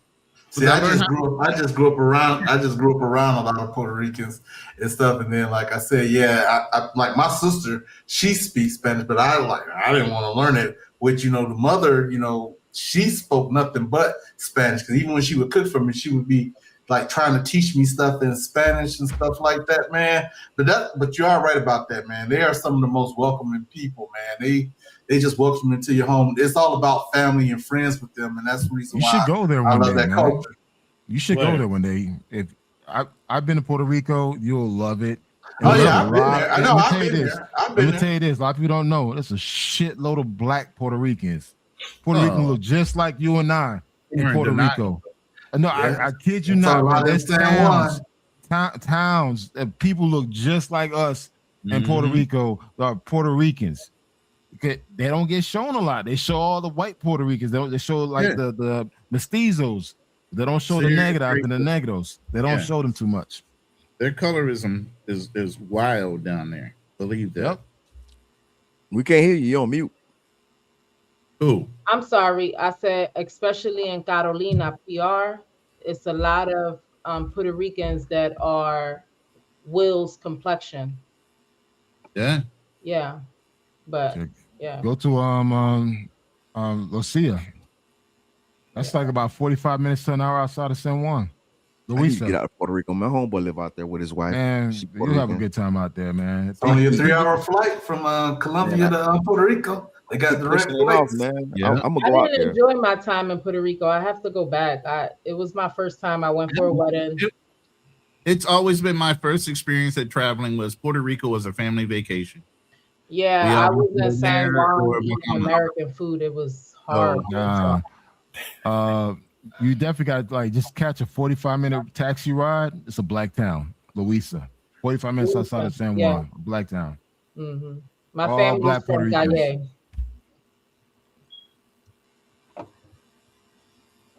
People don't realize there's shitload of black folks outside of the U.S. People think it's all black folks in the Caribbean and the U.S. You go to Latin America, Brazil has the highest black population across all of the Americas.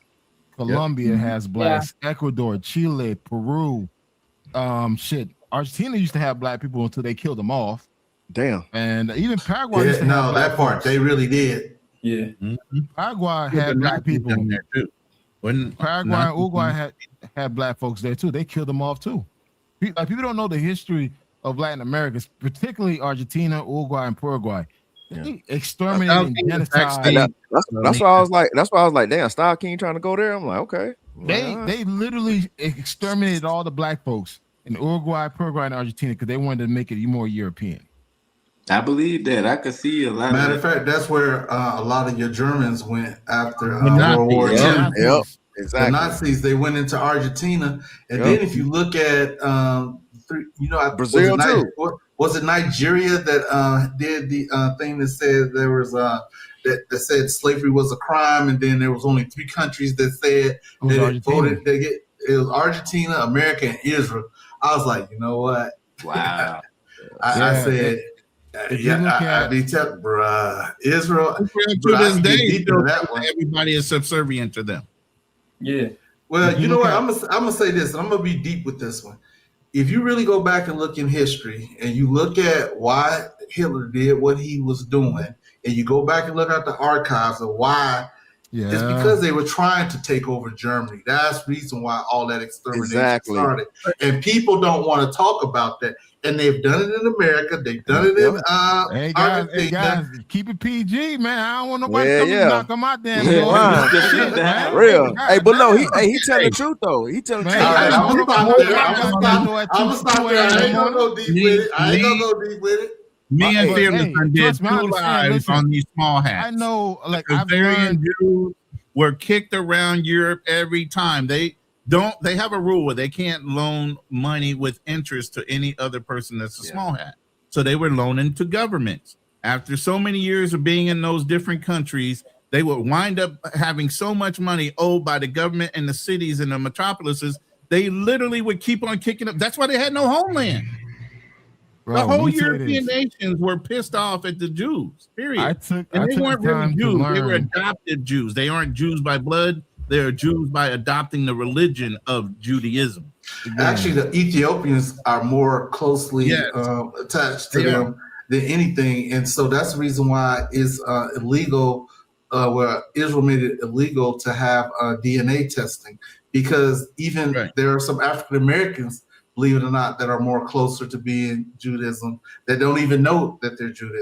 The Khazarians, and then you have Ashkenazis. Ashkenazis are usually Polish or Ukrainian or whatever in that region that became Jews. But then the Khazarians was a whole nother nation. They had a competition for religious purposes, and they adopted Judaism as their religion. So there's even that before you even get into the Ethiopian thing. I'm gonna say this. I learned a lot. You can't talk about history, boy. You can't talk about the truth, man. You know what I'm saying? I learned a lot about these people. I realized, you know what, man? I've seen some videos, real life videos, what they doing over there. I can never fuck with them, man. I'm sorry. Hey, just a disclaimer. I didn't tell anybody to go to Paraguay. No, that's all good. That's all good. You got this man with PTSD. You got him with PTSD travel for going. I like Paraguay for my own reason. Because, like I said, like I like Ecuador. Ecuador is really kind of my favorite country to be in. It's not safe, though. Yeah, it has a lot of problems, just like Colombia. Yeah, them two brothers that went down there and bought that farm, and they got hemmed up for all them years. Bro, I said, and I was like, when I saw that, I was like, Ecuador ain't ever got to worry about me going to Ecuador. When I saw that, they was jealous, bro. Just because they was jealous of them dudes, bro. Because them dudes went out there and bought more land, okay, than most of the locals' families could in the whole 100 years. And that's why it was like that. Yeah, I mean, I don't have a problem with that. But what I'm saying is you have to know you got to know the room. You got to be able to read the room. That's just like if you went to any other country and you start buying up stuff and doing stuff, you got to know the politics of the place. Just like when people come here, that's how the tether thing started, because people ain't reading the room. They just going for what they know. So I don't want to do that. That's why I asked about Colombia as far as starting a business. So you have to know what you're getting yourself into. Just like when HB asked me about going to Paraguay, starting a business. I know it's certain things I know, but it's certain things I don't know. You know what I'm saying? Like, you got to be ready for that, because this is a free market. You in the world. Like, they got cartels, gangs. They got all kind of people that got their own interest at heart when you come in as an outsider. So... No, facts, man. Facts. Just like with that cat that was up in Barranquilla when he, bought this property, and it was around COVID and stuff. And then he is like, this dude literally, and I kept telling people this was self-inflicted. This guy went up there. He rushed it. Okay, he rushed the whole project to get this place. It was basically a lot of apartments, and then it had a restaurant. And then this guy decided during COVID, he's going to kick all the people out the apartment and kick out the guy. And he's on the internet. Hold on, bro. It gets better. And he was on the internet telling people he was going to do this. And the dude said, yeah, I'm going to probably go ahead on and kick that dude in the kitchen out and then cook my own food. Instead of saying, I'm not going to mess with these people rent, which they wouldn't have had no problem. I'm not going to mess with this dude in the kitchen. I'd be like, hey, man, can we cook something together to make this better? Instead of, integrating, he did a straight takeover, didn't speak no Spanish, didn't understand any lay of the land. It's like you just sold all your stuff in Atlanta, okay? And he was from Atlanta. He sold all this stuff from Atlanta and then went down to Colombia during COVID. And you're going to kick everybody out. And guess what ended up happening? He got popped in the head, and everybody else, look, they got his money. We don't even, still to this day, we don't even know what happened to that property and the money. We don't even know what happened to that property. It was in his name, but we don't even know what happened to it. And them same people end up not moving, and that same cook end up staying in that darn, restaurant. Miguel, you heard that story, right? Yeah. I know. Am I on point about it, or is everything like? Correct me if I'm wrong. Nah, you're absolutely right. You're absolutely right. I'm sorry, guys. I gotta close down soon. All right, no problem. Misha, hey, I already subscribed to your channel too, Miss Lady. Appreciate you. All right, cool. Thank you. I appreciate that. I'm gonna go live again. I'm gonna try to stay consistent with it because a lot. I hope so. I look forward to seeing more of your stuff. Yeah, I appreciate you. All right, cuz. All right, good night, all. Guy. Cuz I text you on WhatsApp. You ain't even look at it. Like, hold on. Hold on, my bad. Yo, Miguel, I'm telling you, the first 15 seconds of that first song already popping, bro. Oh my God. I can't All right, wait. just ladies, see y'all later. Appreciate y'all having me on the all chat. right, thank you. All right, y'all. Any last words before I close down? No, do your thing, Mish. This is your world. Yeah. All right, man. I appreciate everybody for coming up here. All these new faces. Is this from your side, Ronan? I'm just loving it. Okay. You know, I help out where I can, you know. Yeah, I'm HB Gone Global, the problem child. You know what I'm saying? Yes, he is. So, you know what I'm saying? Can y'all drop y'all YouTube channels in the chat real quick? I want to make sure I'm subscribed to everybody. She's not talking to you, big HB. She don't want your shit.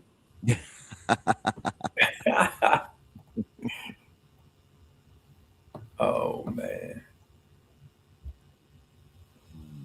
Trouble.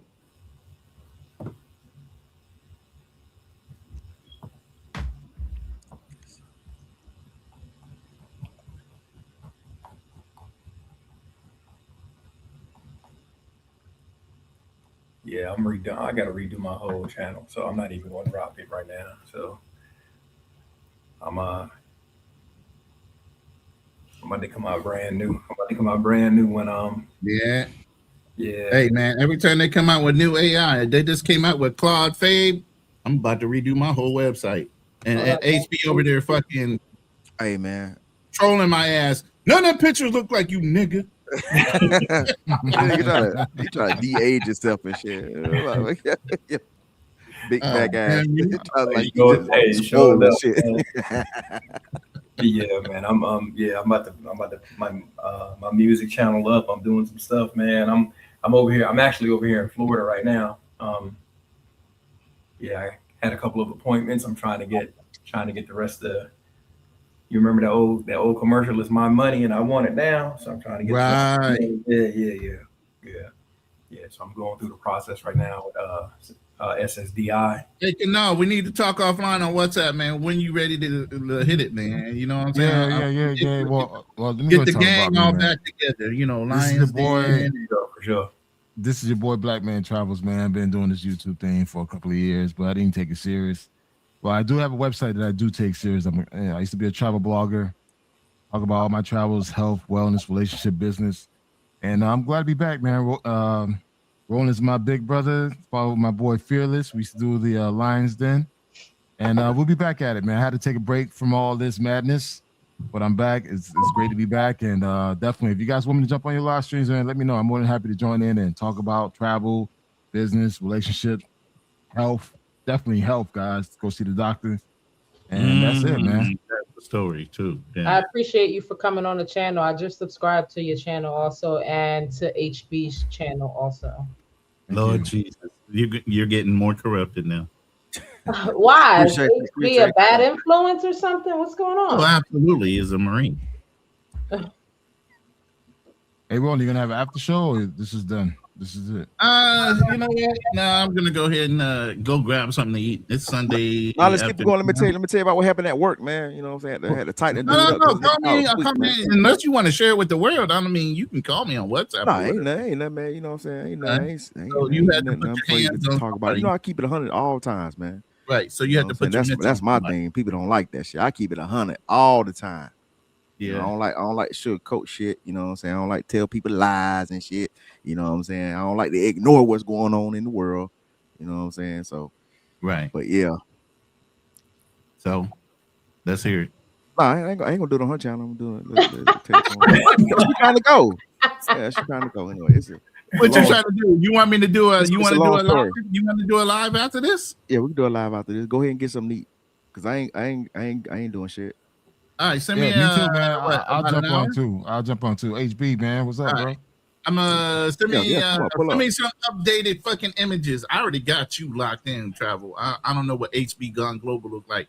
He could be over there looking like goddamn Darnell right now, for all I know. Hell no, boy, I just got a fresh cut today, man. We just talking Leave about Darnell alone. my daughter had a track meet today, so I had to take her to a track meet. So I had to look good for the fine, sexy mamas out there. You know, There'd be a lot of bad mamas in these games, man. These youth football games, god damn, bruh. I'm like, man, I'm a married man, can't do a goddamn thing. All day back in the day, I was like, Lord Jesus. All righty now. All right. All right, man. Shout out to y'all. Thank you for pulling up on the panel, man. We'll see each other again really, really soon. What, 2 hours? You guys good with 2 hours, or you want shorter time? What? I'm talking to the other two. Yo, just let me know. I took a gummy, bro, so I'm gonna be here for a while. He said I took a gummy. I'm feeling right. All right. Hey, man. you good? I know you on the West Coast, so you ain't really scared about time. No, I'm good. All right. Give me about 35, 40 minutes. I'm gonna do make it 20 minutes, dog. 20 minutes, eat a goddamn sandwich, and come back online, man. He just told you he on a gummy. What you mean 45 minutes? Yeah, dog. 20 minutes, dog. It takes you 20 minutes to eat a sandwich and come back online, man. Wait. You on a gummy, right? That means I'm gonna give you 20 minutes for your ass to sleep over there. I ain't gonna sleep. I never slept on a goddamn line. Stop that shit, man. I was like, yeah. All right, Miguel, you in? You coming on, Miguel? You coming back? Yeah, I'm gonna refresh my drink and then shit. 20 minutes, man. 20 minutes to eat a goddamn sandwich, man. 20 minutes. 20 minutes. You gonna tell my lady to fix me something in 20 minutes? That's very rude of you. 20 she minutes. didn't have to meet you. Only got 20 minutes, man. Now she I'm got waiting. a bad opinion of you. But anyway, minutes, yeah, okay. man. I'll do it 20 minutes. I gotta kick out a thumbnail and then I'll go ahead and load it. 20 minutes. All right, for sure. All right, so I'll take it easy, man. All right, I'm gonna use Miguel's song as an intro. All right. I'm keeping off. Bye. Bye. Bye. Bye. Bye. Bye.